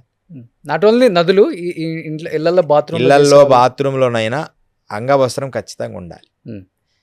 అది కట్టుకోకుండా చేస్తే వ్యాధులు వచ్చే ప్రమాదం ఉంది. రెండోది ఏంటంటే కొన్ని కర్మలు వస్తాయి వారికి. అంటే ఎలాంటి కర్మలు చెప్పొచ్చు? అంటే సభాముఖంగా అది చెప్పకూడదు అని, అంటే వాళ్ళకి ఇంకా జీవితంలో కొన్ని నష్టాలు, ధనం పోగొట్టుకుంటారు, ధనము నష్టపోతారు. ఖచ్చితంగా అంగవస్త్రం లేకుండా స్నానం చేస్తే ధనాన్ని కోల్పోతారు. ఫస్ట్ ధనముతో పాటు మానసిక సంతోషాన్ని కూడా కోల్పోతారు. ఒక బాడీ మీద ఈ భాగం చాలా నీట్గా టైట్గా నీట్గా ఉండాలి, దానికి ఒక అంగవస్త్రం ఉండాలి. మిగతా భాగం వేరు, ఆ భాగం వేరు, చాలా సెన్సిటివ్గా ఉంటుంది. దాన్ని మనం ఇష్టానుసారంగా అలా చేయకూడదు. కానీ శాస్త్రాల్లో రకరకాలుగా చెప్తూ వచ్చారు. అంటే పాపాలు వస్తాయి, నరకలో పోతారు, ఎన్నో జన్మలు ఇలా పుట్టాలి, అదంతా మనకు ఈ పురాణంలో వస్తుంది, గరుడ పురాణంలో. అవన్నిటికంటే ఇప్పుడు మనం ఏం చేయాలంటే అలా చేయకూడదు, అంతే అంతే అంతే. అంటే గట్టిగా చెప్పాలి, అది చేయకూడదు, దానికి ఇలాంటి అని మనం భయపెట్టకూడదు ప్రజల్ని. ఇప్పుడు మీరు అన్నారు అఘోరీలు అందరూ కూడా పెళ్లి చేసుకోవాల్సిందే, పెళ్లి చేసుకుంటేనే ఆ ఆచారంలో మంచిది అన్నారు. యోగులు కూడా అందరు పెళ్లి చేసుకుంటారా? వాళ్ళకి కుటుంబం, పిల్లలు అందరూ అందరికీ వివాహాలు ఉన్నాయి. ఏ ఋషులకి వివాహం కాలేదు చెప్పండి? సనక సనందాదులు తప్ప. వాళ్ళు బ్రహ్మమానస పుత్రులు, నారదుడు బ్రహ్మమానస పుత్రుల వరకు తప్ప మిగతా వాళ్ళందరికీ, వశిష్ఠులకు అయిందా, దుర్వాసులకు అయిందా, విశ్వామిత్రుడికి అయిందా, అందరికి అంతే. ఆ కాలం అగస్యుల వారికి అయిందా? ఋషుల సాంప్రదాయాలు అందరికీ అయినాయి. కానీ కలియుగం వచ్చిన తర్వాత ఆయుష్ పరిణామం తగ్గింది. అప్పుడేంటంటే 3 యుగాలు బతికారు ఈ ఋషులందరూ. 3 యుగాలు ఉన్నారు. 3 యుగాలు ఉన్నప్పుడు వారికి ఇది ఏమో 60 సంవత్సరాలేగా. ఇప్పుడు ఈ జీవితం ఎంత ఉంటుందో ఒక 60 సంవత్సరాలు ఉంటారు. కానీ ఈ కాలంలో ఉండేదే 60 సంవత్సరాలు అన్నప్పుడు వారు ఎన్ని చేసుకొని మరలా సంసారం, పిల్లలు, బాధ్యతలు అయితే సాధన చేయలేమేమో అని ఒక ఆలోచన. కుటుంబాలు వదిలిపెట్టి వెళ్ళిపోతారు చాలామంది పెళ్ళైన తర్వాత కూడా కదా. అవును, అంటే పర్మిషన్తో వెళ్ళాలి. చాలామంది అలా వదిలిపెట్టి, మీకు ఒక సభాముఖంగా కూడా చెప్తా, పేరు చెప్పదలుచుకోలేదు. ఒక పెద్ద సన్యాసి, అతని పేరు కూడా సన్యాసనామం ఇచ్చాం. ఒక పెద్ద పీఠాధిపతి అయ్యారు ఆయన హిమాలయస్లో. నేను కమండలం పట్టుకొని, అంటే నేను చాలా అంటే మంచి సాధన చేస్తున్న పీక్ లెవెల్గా సాధన చూస్తుంటా ప్రతి మనిషిని. అలాంటి రోజులు అవి. వెళ్ళి డైరెక్ట్గా వెళ్ళి, నానా నీకోసం ఒక అందమైన కన్య ఎదురు చూస్తుందని ఆయన చెవిలో చెప్పా. ఒక పెద్ద పీఠాధిపతికి చెప్పాను నేను. ఎవరైనా ఏమనుకుంటారు? ఆయన ఒక చిరునవ్వు, అలా ఎలా అవుతుంది స్వామీజీ, అలా మాట్లాడతారు మీరు అన్నాడు ఆయన చిన్నగా, ప్రేమగా. అవునా, సరే నాన్న, నేనైతే ధర్మం చెప్పా. తర్వాత వారి గురువు గారు వచ్చి, నీ సన్యాసం ఈరోజు తీసేస్తున్నాను అని చెప్పి ఆయన నదిలోకి తీసుకెళ్ళి ఆ కాషాయం తీసి తెల్లవస్త్రం కట్టి ఆయన్ని మరలా పంపించేసి పెళ్లి చేసుకోవడానికి ప్రోత్సహించారు. ఆయన పెళ్లి చేసుకొని 2 పిల్లలుగా అన్నాడు. ఇప్పుడు సన్యాసము పెద్ద ఒక 200-300 శిష్యులు, పెద్ద పీఠాదిని అలంకరించిన తర్వాత కూడా నేను క్లియర్గా చెప్పా. నేను వెళ్ళి అంటే ఎలా తెలుస్తుంది అంటే భవిష్యత్తు మనకు తెలిసిపోతుంది, ఏం జరగబోతుంది. ఆయన తర్వాత ఒకసారి కలిసినప్పుడు ఎంత సంతోషపడినాడో. గురుదేవా, మీరు చెప్పిన తర్వాత చాలా హాయిగా ఉంది, ఇప్పుడు చాలా సంతోషంగా ఉన్నా. అంతకుముందు కొంత లోటు ఉండేది నా మనస్సు, ఇప్పుడు చాలా మంచి పర్సన్ని సెలెక్ట్ చేశాడు గురువుగారు కూడా. తపస్సు చేసుకోవడానికి అనుకూలమైన వ్యక్తిని సెలెక్ట్ చేస్తారు. ఓకే. ఇంతకుముందు జ్యోతిష్యము మన పుట్టిన జన్మ నక్షత్రము లేకపోతే పుట్టిన తేదీ ప్రకారం చెప్పేవాళ్ళు. ఈ మధ్యకాలంలో కొంతమంది కేవలం వాయిస్ విని చెప్తున్నారంట, మనిషిని చూసి చెప్తున్నారంట. నిజమా గురూజీ? నిజమే. అయితే ఏమైందంటే అది అంత యోగకరమైనది కాదు. వాళ్ళు శ్మశానంలో సాధన చేస్తారు 100%. అది కర్ణమాతంగో కర్ణపిచాసో సాధన చేస్తారు. సాధన చేసి దానివల్ల ఉపయోగం ఏంది రోషన్ అంటే వాళ్ళ కష్టం తీర్చరు. నేను ఛాలెంజ్ చేసి చెప్తా, ఎవరైనా అలా చెప్పిన తర్వాత వాళ్ళ కష్టాన్ని మీరు తీర్చారా? కష్టం తీర్చరు. రోషన్కి ఇలా ఉంది, ఒక కారు ఉంది, ఒక ఇల్లు ఉంది, ఒక ఫ్యామిలీ ఉంది, పిల్లలు ఉండరు, ఇంతవరకే చెప్తాడు. నీ కష్టం, ఇప్పుడు నీ కష్టం కూడా తెలుసుకొని దాన్ని తీర్చగలిగితే నువ్వు చెప్పు. అది చేయరు. నేననేది ఏంటంటే అది చేయగలిగినప్పుడు నువ్వు చెప్పు. ఇప్పుడు చెవులో నేను నీ సీక్రెట్స్ చెప్తా. ఇప్పుడు ఒక సిద్ధయోగి గురువుగారు వస్తున్నారు, ఈయన ఇది అని నీకు అన్ని వివరాలు ముందు ఇచ్చాను, నువ్వు అడిగావు అనుకో. సపోజ్ ఏదన్నా ముందే తెలుసుకున్న ఇన్ఫర్మేషన్ చెప్పడం వల్ల ఏం ఉపయోగం? ఓకే. 100% చెప్తారు. ఒక స్వామి ఉన్నాడు, మంచి వ్యక్తే, వాళ్ళందరూ మంచి వాళ్ళనో చెడ్డ వాళ్ళనో ఇంత మనీ కూడా ఇంతనే ఉంటుంది. ఒక 50,000 ఇవ్వాలి ఇలాంటివి కూడా ఉంటాయి దాంట్లో, ధనంతో కూడి. సరే అవన్నీ మంచిదే, లోక కళ్యాణం చేయొచ్చు. దానివల్ల ఉపయోగం ఏమిటి? నువ్వు చెప్తావు, చెప్పే శక్తి వస్తుంది. కర్ణమాతంగి కానీ కర్ణపిచాచి చేస్తే చెవులో వచ్చి గొనుగుతుంటుంది. అది వచ్చి గొనిగంగానే ఎదుటివాడు రాగానే అన్నీ చెప్తుంది. చెప్పడం వల్ల ఉపయోగం ఉంది, దాని కర్మ నివారణ చెయ్యాలి అతను. అది ఒక్క ఆధ్యాత్మిక గురువుకు మాత్రమే సాధ్యమవుద్ది. ఉపాయం చెప్తాడు. మా గురువుగారు నన్ను భారత పర్యటన చేయన్నారు. నా దివ్యశక్తి అంతా, నీ దివ్యశక్తి నేను తీసుకుంటున్నానా కొంతకాలం, నువ్వు భారత పర్యటన చేయాలి అన్నారు. సరే గురుదేవ, భారత పర్యటన నువ్వు బయటికి వెళ్ళాలి అన్నారు. ఒక కష్టం రాబోతుంది, ఆ కష్టం ఎలా తొలగించుకోవాలి అని అన్నారు. అంటే ఏంది గురుదేవ, ఏం చేయమంటావు అంటే, నువ్వు భారత పర్యటన చెయ్యి అన్నారు. సరే చేస్తాను, ఏదైనా మంచి సలహా చెప్పనంటే ఇదే సలహా, 16,000 కిలోమీటర్లు నడువు, అదే నేను ఇచ్చే నీకు సలహా అన్నాడు. ఎవరన్నా అది సలహా అనుకుంటారా? ఏమైంది? నేను కష్టాలు అనుభవిస్తూ భారత పర్యటన చేస్తున్నప్పుడు పుణ్యక్షేత్రాల చుట్టూ తిరగడం వల్ల ఈ కష్టాలు పోతున్నాయి, ఒక పక్క పుణ్యం యాడ్ అవుతుంది, అంటే స్పిరిచువల్ ఎనర్జీ యాడ్ అవుతుంది. ఏకకాలంలో అలా డిజైన్ చేశారు. అదే కష్టం వచ్చినప్పుడు ఒకే దగ్గర కూర్చున్నాడు అనుకో, మనిషి ఎదగలేడు. మనిషి కష్టం వచ్చిందని ఒకే స్థలంలో కూర్చుంటే వాడు ఎదగలేడు. ఆ కష్టాన్ని ఎదిరించి ఇంకొక స్థలంలోకైనా వెళ్ళి ఎదగాలి. మనం వెళ్తుండాలి, అక్కడ ఫ్లో అయిపోవాలి. నువ్వు ఒక దగ్గరే ఉండి కష్టం వచ్చిందని అక్కడే కష్టం ఉంటే ఆ కష్టాన్ని నుంచి ముందుకు వెళ్ళలేవు. ఇప్పుడు మిమ్మల్ని యోగి అనొచ్చా, లేకపోతే ఖచ్చితంగా గోరి అనొచ్చా? ఖచ్చితంగా యోగి అని అనాలి. యోగి అనాలి. స్వామి సిద్ధయోగని గురువుగారు స్వయంగా మాకు నామకరణం చేశారు. అంటే మీకు కూడా పేర్లు మారుస్తూ ఉంటారు ఎప్పుడు? ఇది లాస్ట్. ఇది అంటే దీని తర్వాత ఇంకొక పేరు ఉంది నాది. ఎన్నిసార్లు మారుస్తారు? మొత్తం 4 సార్లు మారుస్తారు. ఎప్పుడెప్పుడు? బాల్యంలో ముందు బ్రహ్మచారిగా ఒకటి, ఆ బ్రహ్మచారి కొంచెం యోగ శక్తిని తోడైతే యోగిగా మారుతుంది. దాని తర్వాత అది యోగి అయిపోయిన తర్వాత వాడి ఫుల్ఫిల్గా అన్ని శ్రీ విద్యకు ముందు ఒక యోగి ఒక నామం వస్తుంది. దాని తర్వాత గృహస్థ సన్యాసం అని ఒకటి ఇస్తారు. అంటే శ్రీ విద్యోపాసనలో ఇంకొక మెట్టు ఉంటుంది. శ్రీ విద్య ఇదందరికీ కొంచెం తెలివిగా ఈ శాస్త్రం తెలిసిన వాళ్ళకి క్లియర్గా తెలుస్తుంది నేను చెప్పినవి. తర్వాత శ్రీ విద్యోపాసనలో ఒక పేరు వస్తుంది. మా గురువుగారి పేరు ఇప్పుడు శ్రీ విద్యలో ఒక పేరు సపరేట్గా ఒక నామకరణం వస్తుందన్నమాట. శ్రీ విద్యానందనాథ అని మా గురువుగారి పేరుంది. నాకు శ్రీ విద్యోపాసన నేర్పించిన గురువు. అయితే ఈ పేరునే అందరికీ ఈ శ్రీ విద్యానందనాథ, శ్రీ ఆనందనాథ ఇలా రకరకాల పేర్లు, అంతర్ముఖానందనాథ అని శ్రీ విద్యలో చివరి పేరు ఇస్తారు. ఆ తర్వాత వాడి పరిపూర్ణ పక్వమైన గురువు అయినట్టు అనమాట ఆ పేరు ఇస్తే. ఓకే. లాస్ట్ 4వ సారి, ఇంకా 4వ సారి పెట్టిన తర్వాత 3 సార్లే. ఒక్కోసారి మధ్యలో ఇంకొక పేరు కూడా యాడ్ అవుతుంది కొన్ని సందర్భాల్లో, వాళ్ళు ఆచరించిన విధానాన్ని బట్టి 3 సార్లు పేరు మారుతుంది. 1, 2 బ్రహ్మచారి, దాని తర్వాత బ్రహ్మచారి నామం తర్వాత యోగం తర్వాత సన్యాసం. ఓకే. సో బట్ మీకు పెళ్ళి అయిపోయిందా గురూజీ? అంటే ఈ వివాహ మార్గంలోనే ఉంటాం ఖచ్చితంగా. గురువుగారు సన్యాసం 3వ తీసుకుంటే మరి కుటుంబ వ్యవస్థ అప్పుడు కష్టం అవుతుంది కదా మరి? ఖచ్చితంగా గురువుగారు ఆదేశానుసారమే జరుగుతాయి అవన్నీ. అంటే మీరు ముందు బ్రహ్మచార్యంగా ఉన్నప్పుడే పెళ్లి చేసుకున్నారా, లేకపోతే అట్లేం లేదు? గురువుగారు ఆదేశానుసారమే జరుగుతుంది. ఆయనే చూపిస్తారా ఎవరిని చేసుకోవాలి? అన్ని డిక్లరేషన్ అయిపోయి ఉంటాయి రోషన్ గారు. ఈ ముందే వారు గురువుగారు అన్ని వివరాలు చెప్తారు. దాన్ని అది అన్ని కూడా కాలాంతరాల్లో మీకు తెలియచేస్తాం. అది అంత పెద్ద విషయం కాదు అది. అంటే పెళ్ళై పిల్లలు కూడా ఉన్నారు మీకు? పిల్లలు అవన్నీ అని కాదు. అసలు భార్య పిల్లలు వీటి విషయం కంటే గురువుగారు నిర్ణయం చేసినప్పుడు అది మనం రిలీజ్ చేసుకోవాలి. Okay okay. వారు ఇంకా పర్మిషనింగ్ లేదు. అది కూడా వాళ్ళు చెప్పినప్పుడే చెప్పాలి. ఆ పర్మిషన్ అంతా గురువు పర్మిషనే. అలా ఉంటేనే వాడు గురువు శిష్యుడు అవుతాడు, వాడు గురువు అవుతాడు.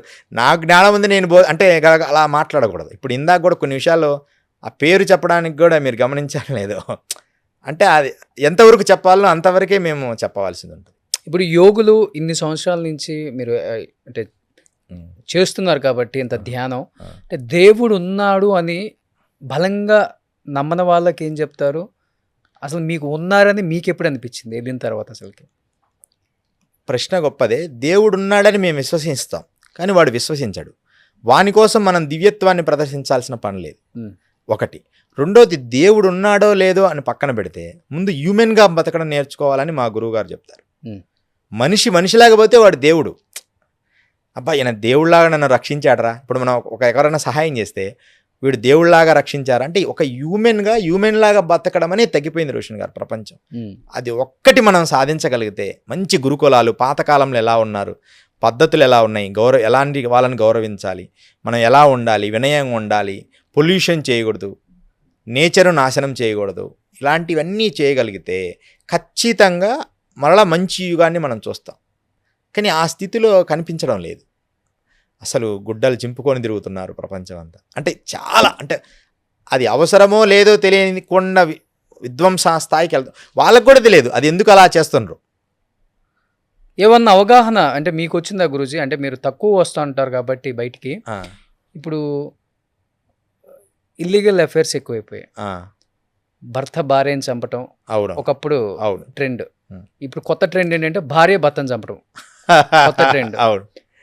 అంటే లవర్ కోసం పిల్లల్ని చంపడం, రకరకాల. అవును. లేకపోతే లవరు వైఫ్ కలిసి రకరకాల హస్బెండ్ పిల్లల్ని చంపేయటం. పెళ్లి చేసుకుంటున్నాం అంటే వాడు పెళ్లి కాకముందే వాడిని లవర్ని చంపేయటం, అంటే భర్తను చంపటం. రకరకాలుగా కుక్కర్లలో పెడుతున్నారు, డ్రమ్ములలో పెడుతున్నారు, ఇంట్లోనే పాతి పెడుతున్నారు. ఇంత దారుణాలు మన 2 తెలుగు రాష్ట్రాలలో మనం చూడాల్సిన పరిస్థితికి వచ్చేసింది. అంటే చెప్తాం కదా, వావి వరుసలు లేవు. అవును. పిన్నులతో అత్తలతో అఫైర్స్. అంటే మా ఛానల్లో చూస్తున్నాను నేను కూడా. ఎందుకు ఇంత దారుణమైన పరిస్థితులు? స్టార్టింగే చెప్పేశాను, చాలా దారుణాలు మనం చూడబోతున్నాం. మనిషిలాగా ఉండడం లేదని. 100% వీళ్ళందరికీ ఎలా జాగ్రత్త పడాలి ఇంకా అసలు? వీళ్ళ 100% మీరు పెళ్ళిళ్ళు చేసుకోవాల్సిన పని లేదు.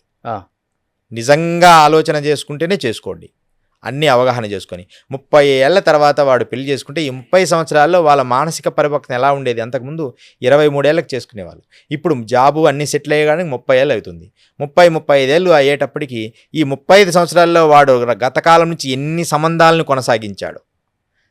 ఆ తర్వాత ఒక వివాహం అనే బంధం వచ్చిన తర్వాత అవన్నిటిని కట్ చేయలేకపోయి మళ్ళీ వీటికి దగ్గర అవుతారు. అప్పుడు వీటికి దగ్గర అయినప్పుడు అవన్నీ కొత్తగా వచ్చింది కాబట్టి దాన్ని దానికి అడ్జస్ట్ కావడానికి టైం పడుతుంది కదా. ఆ టైం వీరు ఇయ్యరు అనమాట. ఒక మ్యారేజ్లో భార్యాభర్తలు ఇద్దరికి టైం ఇయ్యరు. ఇద్దరు చేసుకున్నారు, ఇద్దరి మనస్తత్వాలు కలవడానికి సమ్ టైం కావాలి. మినిమం 5-6 ఇయర్స్ కావాలి. ఈ 6 ఇయర్స్ ఒకరినొకరు అడ్జస్ట్ చేసుకోవడానికి ట్రై చేయడంలోనే టైం సరిపోతుంది.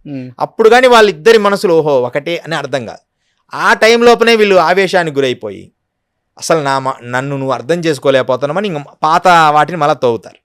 అంటే లేట్ మ్యారేజెస్ వల్ల పాత ఎఫైర్స్ ఎక్కువైపోతున్నాయి. పెళ్ళైన తర్వాత ఈ ఎఫైర్లు కంటిన్యూ అవుతున్నాయి. అన్నట్లుగా ఇంతకుముందు 22-23కి మగవాడికి పెళ్ళి అయిపోయేది. అవును. 18, 19, 20 లోపు ఆడవాళ్ళకి అయిపోయేది. 36 ఏళ్ళు జరగల కొడుకులు పెద్ద వాళ్ళు సై వీళ్ళకి హెల్ప్ చేస్తుంటారు. అవును. ఇప్పుడు అబ్బాయికి 34-35 వస్తేనే పెళ్ళి అవుతుంది, అమ్మాయికి మినిమం 30-31. అవునవును. అలాంటి స్థితిలో వీళ్ళు ఇలా తయారవుతున్నారు. అందుకని మ్యారేజ్ అని కాదు, నేను అంటాను మ్యారేజ్ కంటే కూడా మంచి కమిట్మెంట్ ఉంటే మ్యారేజ్ కంటే గొప్పది అంటే రానున్న కాలంలో. కానీ మ్యారేజ్ అనేది సనాతనం చెప్పిన ధర్మం. అసలు మనుషులాగా బతికే చాలు. ఈ మ్యారేజ్లు, ఈ పిల్లలు, ఇవన్నిటికంటే మనిషిలాగా బ్రతికే జ్ఞానాన్ని ఒక గురుకులంలాగా పూర్వంలాగా ఇట్లా ఉండాలి, ఇలా మనం సాంప్రదాయం పంచకోశాలు, మనం మంచి ఆహారం తినాలి, ఏం ఆహారం తీసుకుంటున్నామో అదే భావన కలుగుతుంది. పెళ్లి పిల్లలు లేకపోతే సృష్టి ఆగిపోతుంది కదా అసలు.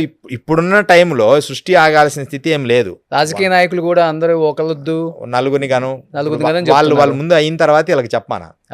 ఎవరైతే మనకు చెప్పారో ముందు వాళ్ళు ఒక 5 మందిని కనిన తర్వాత మిగతా వాళ్ళకి బోధించమనండి, అంతే కదా.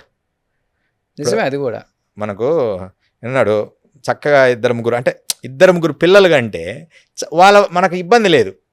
నువ్వు చెప్పొచ్చు, నువ్వు అర్హుడివే. ఒకరిని గండిన తర్వాత నువ్వు 4 కను అని చెప్తే అతను ఎలా అర్హుడవుతాడు? ఇప్పుడు నేను యోగిని, నేను ఖచ్చితంగా యోగ సాధన నేర్పగలను, నేను సనాతన ధర్మంలో సాంప్రదాయబద్ధంగా విద్య నేర్చుకున్నవాడిని, నేను ఏమి చెప్పినా సరే దాన్ని ఖచ్చితంగా నేను ఆచరించిందే ప్రపంచానికి చెప్తున్నా ఇప్పటి వరకు. అలా నువ్వు ఏమి చేసావో అది చెప్పడానికి సిద్ధమయ్యేవారు కావాలి సంఘంలో. ఇప్పుడు వాళ్ళు తక్కువైపోయారంటారు. 100% ఒక్కరు ఇద్దరు తప్ప, నేను ఇన్ని ఇంటర్వ్యూ ఒక్కరిద్దరు తప్ప మిగతా వాళ్ళందరూ కూడా తక్కువైపోయారు. మిగతా వాళ్ళందరూ కూడా తక్కువే. నిర్భయంగా ఉండు, చక్కగా ఆచరించు, ధర్మాన్ని ఆచరించు, అలాంటి స్థితిలో లేరు. ఇప్పుడు వాళ్ళ ఇష్టానురాజ్యం అయిపోయింది. అవి ఏం అవసరం లేదు. కోట్ల మంది ప్రజలు అయిపోయినరు, కోట్ల మంది. అసలు పబ్లిక్ ఇంత కోట్ల మంది ప్రజలు కావడం వల్లే అసలు రానున్న కాలం పరిస్థితి ఏందా అని. రానున్న కాలంలో ఫుడ్ దొరకదు, భోజన వసతులు మనకు ఉండవు. ఒక్క 5-10 years లోపలనే భోజనానికి ఇబ్బంది పడతారు. అంత క్రైసిస్ రాబోతుందా? ఇది జనాభా పెరిగితే క్రైసిస్ రాకేమైంది? ఉన్న జనాలు అడాప్ట్ చేసుకోండి. ఎన్ని కోట్ల మంది బీద ప్రజలు ఉన్నారు, అడాప్ట్ చేసుకోండి. అలా అంగీకరించరు. ఖచ్చితంగా మా సీడే కావాలి, మేమే ఇంక పిల్లల్ని మా పిల్లలే ఉండాలి, ఇలాంటి పొజిషన్కి వచ్చారు. ఇన్ని కోట్ల మంది అనాథ పిల్లలు ఉన్నారు, ఎన్ని కోట్ల మంది తిండి లేక ఉన్నారు. వాళ్ళందరినీ మనం అడాప్ట్ చేసుకోవచ్చు. అంటే ఎవరికి చెప్పకుండా సైలెంట్గా, ట్రస్టులు కూడా వద్దు, సైలెంట్గా పోయి వాళ్ళకి అలా ఇచ్చేసి.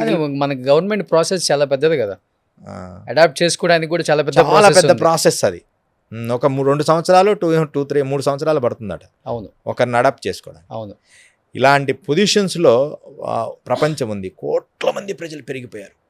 వాళ్ళకి ఫుడ్ ఎలా, అందరూ సాఫ్ట్వేర్లు, వ్యవసాయం చేసేవాడు కనపడడం. ఆ సోషల్ మీడియాలో మొక్కలు నాటే ప్రోగ్రాం పెట్టడం తప్ప రియాలిటీగా మొక్కలు నాటిచ్చే వ్యవసాయ విద్యనే ఇప్పుడున్న ఈ కోటీశ్వరుల ఈ పిల్లలందరికీ వీళ్ళందరికీ వ్యవసాయ విద్యనే పొలం పెట్టి నేర్పించండి.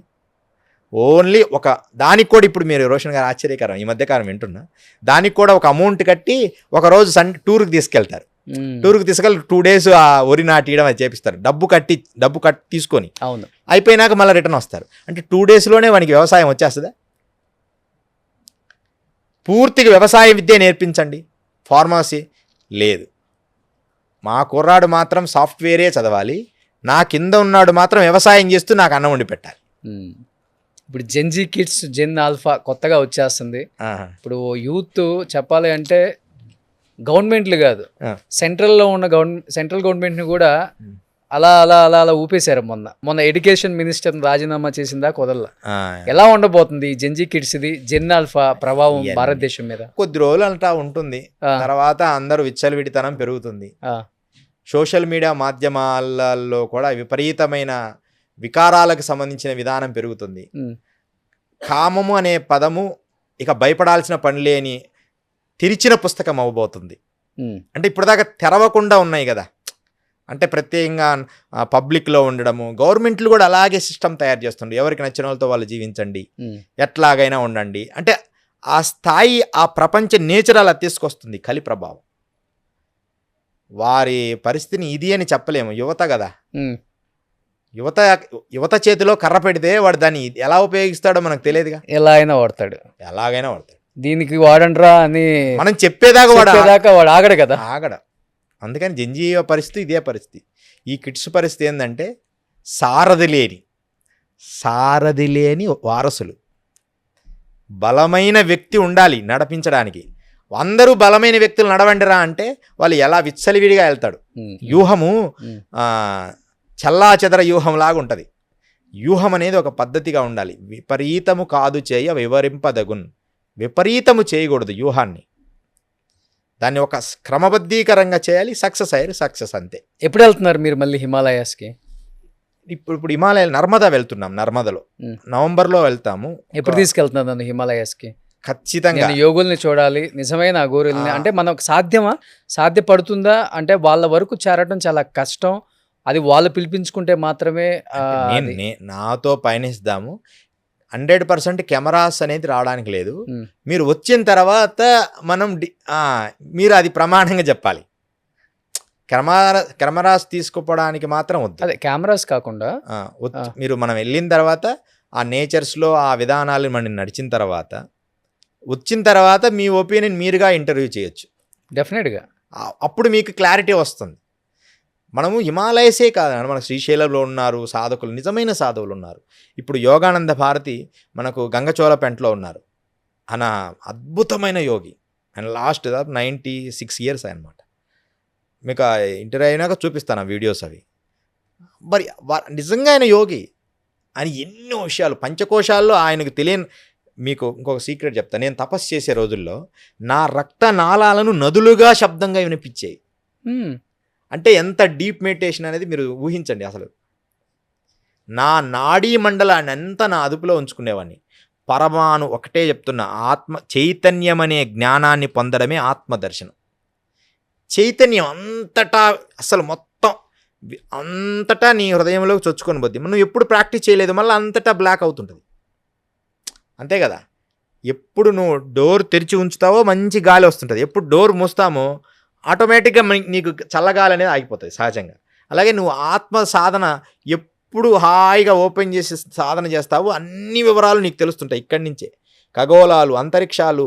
నా విషయం మన చంద్రయాన్ మొదట పరిశోధన పంపించినప్పుడు నా డైరీ రాసుకున్నాను, తర్వాత చూసుకున్నా ఇది కొంచెం కష్టంగా ఉందని. మొదటిసారి పంపించింది, రెండోసారిది సక్సెస్ అవుతుందని ఎప్పుడో రాసేసుకున్నా, ఒక 8 నెలల క్రితం రాశాను.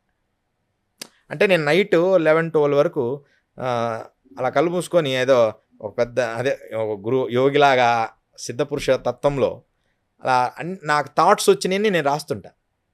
దాని విధానం ఏంది, ఖగోళమైంది, అంతరిక్షమైంది, వాటిల్లో ఎలా ఉంటాయి, ఎన్ని ఏలియన్స్ ఉన్నాయా లేవా, అంటే అన్ని విధానాలని నేను ఎప్పుడు నా బ్రెయిన్ స్వీకరిస్తూ ఉంటుంది. ఓకే, ఒక టెలిఫోన్ టవర్స్ లాగా వాటిని నేను రాస్తుంటాను అనమాట. కొన్ని మ్యాథ్స్ చేస్తుంటా, కెమిస్ట్రీలో కొన్ని ఈక్వేషన్స్ నాకు తెలియదు, అవన్నీ కెమిస్ట్రీ నాకు సబ్జెక్ట్ తెలియదు, కానీ కెమిస్ట్రీ విషయాలు కూడా ఈక్వేషన్స్ చేస్తుంటా. ఇవన్నీ ఒక యోగికే సాధ్యమవుతాయి. దానికి ఎంతోమంది యోగులు ప్రమాణాలు ఉన్నారు. ప్రణవానంద స్వామి ప్రణవానంద ఎంతోమంది జర్మనీ పోయి ఆ కాలంలోనే ఎన్నో పరిశోధనలు చేశాడు. సన్యాసి యోగి ఆయన. హిమాలయాలకు వెళ్ళి తపస్సు చేసి మళ్ళీ అక్కడికి వెళ్ళి అక్కడి నుంచి మళ్ళీ రిటర్న్ వచ్చారు ఆయన. ఆయనకు ఒక పెద్ద ఢిల్లీలో కూడా పెద్ద యూనివర్సిటీ ఇచ్చారు, ఆయన పెద్ద ప్లేస్ ఇచ్చారు. భారతదేశం మ్యాప్ డిజైన్ చేసింది కూడా వారే. 34 ఎన్నోసార్లు ఆయన మొత్తం భారతం మొత్తం ఆ హిమాలయాలన్నీ తిరిగి ఇలా డిజైన్ ఉండాలి భారత మ్యాప్ అని డిజైన్ చేసింది ఆ మహానుభావుడు. ఒక మ్యాప్ను సృష్టించారు. ఒక యోగికే సాధ్యమైంది. మరి మనుషులు వెళ్ళలేరంటే వెళ్ళలేరు. ఏ మార్గంలో కరెక్ట్గా మనం బార్డర్ వేయాలి అవన్నీ ఆయన డిజైన్ చేసింది. సో మళ్ళీ మీరు వెళ్తున్నారు అయితే, వెళ్ళేటప్పుడు మాత్రం చెప్పండి సిద్ధయోగి గారు. ఖచ్చితంగా డెఫినెట్గా నేనైతే వద్దాం అనుకున్నాను ఒకసారి, ఎప్పటి నుంచి అనుకుంటున్నాను. అది వాళ్ళు అనుకుంటేనే మనకు సాధ్యం అవుతుంది కాబట్టి డెఫినెట్గా వెళ్ళేటప్పుడు మాత్రం చెప్పండి. కానీ చాలా మంచి ఇన్ఫర్మేషన్ ఇచ్చారు ఈరోజు.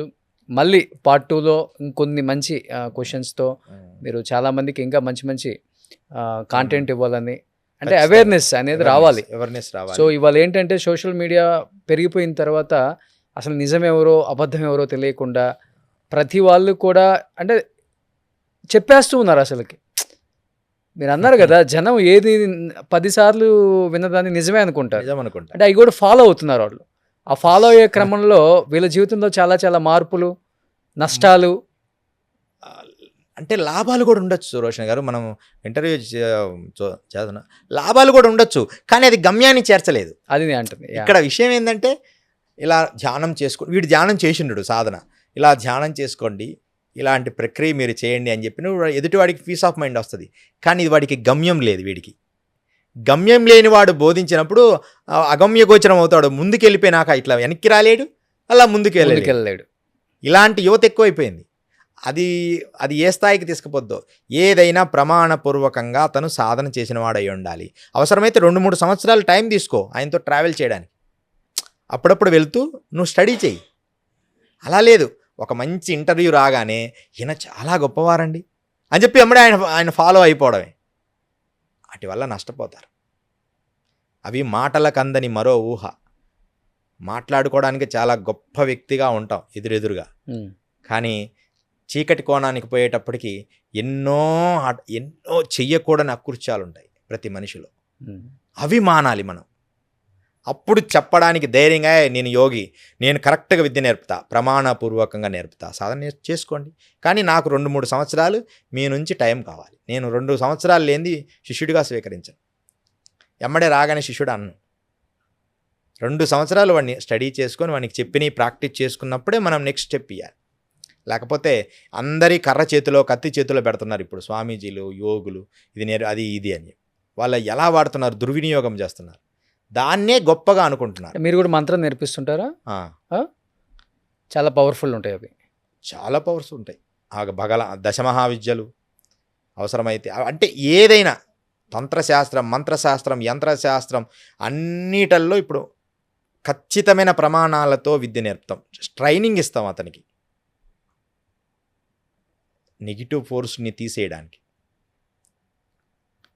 ఇవన్నీ నిజం రోషన్ గారు. మనకు టైం దొరికినప్పుడు, మీకు ఫ్రీ టైం ఉన్నప్పుడు, గురువుగారు ఒకసారి మనం మనం హిమాలయాల్లోకి వెళ్ళొచ్చిన తర్వాత, బయటకు వచ్చిన తర్వాత మనం వీడియో చేసుకోవచ్చు కదా? చేసుకోవచ్చు. మనం బయటకు వచ్చినాక ఆ ప్లేసులు తీసుకెళ్తాం. ఇప్పుడు దరాస నుంచి లోపల పర్వతం ఎక్కుతాం. ఒక పర్వతం ఉంది. ఆ పర్వతం అంటే మీరు చూడండి, నేను వెళ్తుంటాను మీ ముందు, మీరు ప్రయత్నం చేయాలి. కొంచెం కఠినంగానే ఉంటుంది ఎక్కటం కొంచెం. ఎందుకంటే ఈ హిమాలయాలు ఎలా ఉంటాయంటే ఇసుక తిన్నెలలాగా ఉంటాయి. అవి ఎక్కడ జారుతాయో తెలియదు, ఎక్కడ జారడో తెలియదు. మేము ఎప్పుడు రోప్ ఒకటి కట్టుకొని, కొన్ని ప్లేసుల్లో రోప్ వేసుకొని కూడా పైన ముందు నేను వెళ్ళి లాగుతానమాట. వాళ్ళు తాడు పట్టుకొని వచ్చే ప్లేసులు కూడా ఉన్నాయి. ఇప్పుడు ఎందుకు మన మహావతార్ బాబాజీ కేవ్ నుంచి పాండవ హోలీ వరకు అందరూ వెళ్తారు. భరత్ కోయిల్ వెళ్ళమంటే వెళ్ళలేరు. భరత్ కోయిల్లో పులులు, అసలు మనం డోర్ వేసుకొని పులులు, పెద్ద పులులు, మాకు ఇంత చిన్న ప్లేసులో నేను రూమ్లో ధ్యానం చేస్తుంటే చుట్టూ పులులు కనపడతాయి మీకు, ప్రత్యక్షంగా ప్రమాణం. ఇప్పుడు రేపు నేను తీసుకెళ్ళినప్పుడు, గురువుగారు మీరు చెప్పింది నిజమే, మీరు పులుల్లో కూడా తిరిగారు. హిమాలయాల్లో పులులు కూడా ఉన్నాయి భరత్ కోయిల్ దగ్గర. ఓకే. ప్రమాణంగా నేను ఒక వ్యక్తి వీడియో తీస్తున్నాడు, నాతో వస్తున్నాడు 2 years బ్యాక్, హిమాలయాల్లో వస్తున్నాడు. నా వెనక వస్తుంటే, గురువుగారు ఇది ఎంత అద్భుతంగా ఉంది, ఈ జలపాతం ఎక్కడ సౌండ్ వస్తుంది అని చెప్తున్నాడు. ఇప్పుడు చూస్తాము, జలపాతం దగ్గరికి వెళ్తున్నాము అని చెప్పాను. కరెక్ట్గా జలపాతం దగ్గర ఎంటర్ కాగానే ఒక పెద్ద పులి ఇలా ఎగిరి ఒక 15 అడుగుల దూరం రాతి అవతల పడింది. అక్కడున్న మనిషి ఎక్కి నా వెనక నిలబడినాడు. ధర్నాయి బిడ్డ, నువ్వేం భయపడద్దు బిడ్డ, నేనున్నానని, ఏం పర్వాలేదు. మళ్ళీ అదే రూట్లో మేము తపోవనం వెళ్ళి, సిద్ధాశ్రమం ఒక ప్లేస్, తపోవనం అని ఒక ప్లేస్కి వెళ్ళి, అక్కడి నుంచి భరత్ కోయిల్ మార్గానికి వెళ్ళి, ఇప్పుడు ఇంతవరకు నేను తీసుకెళ్తాను ప్రాక్టికల్గా రోషన్ గారు. అప్పుడు సిద్ధయోగి అని అప్పుడు మీరు మళ్ళీ చెప్పండి ఇంటర్వ్యూలో, ఈజ్ ట్రూత్ ఇన్ యోగి.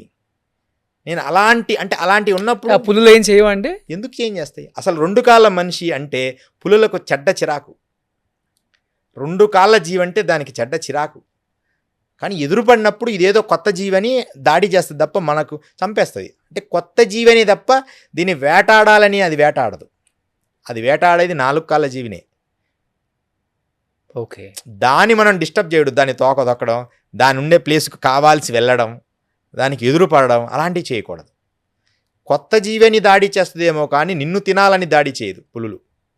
నేను ప్రాక్టికల్గా చెప్తున్నా.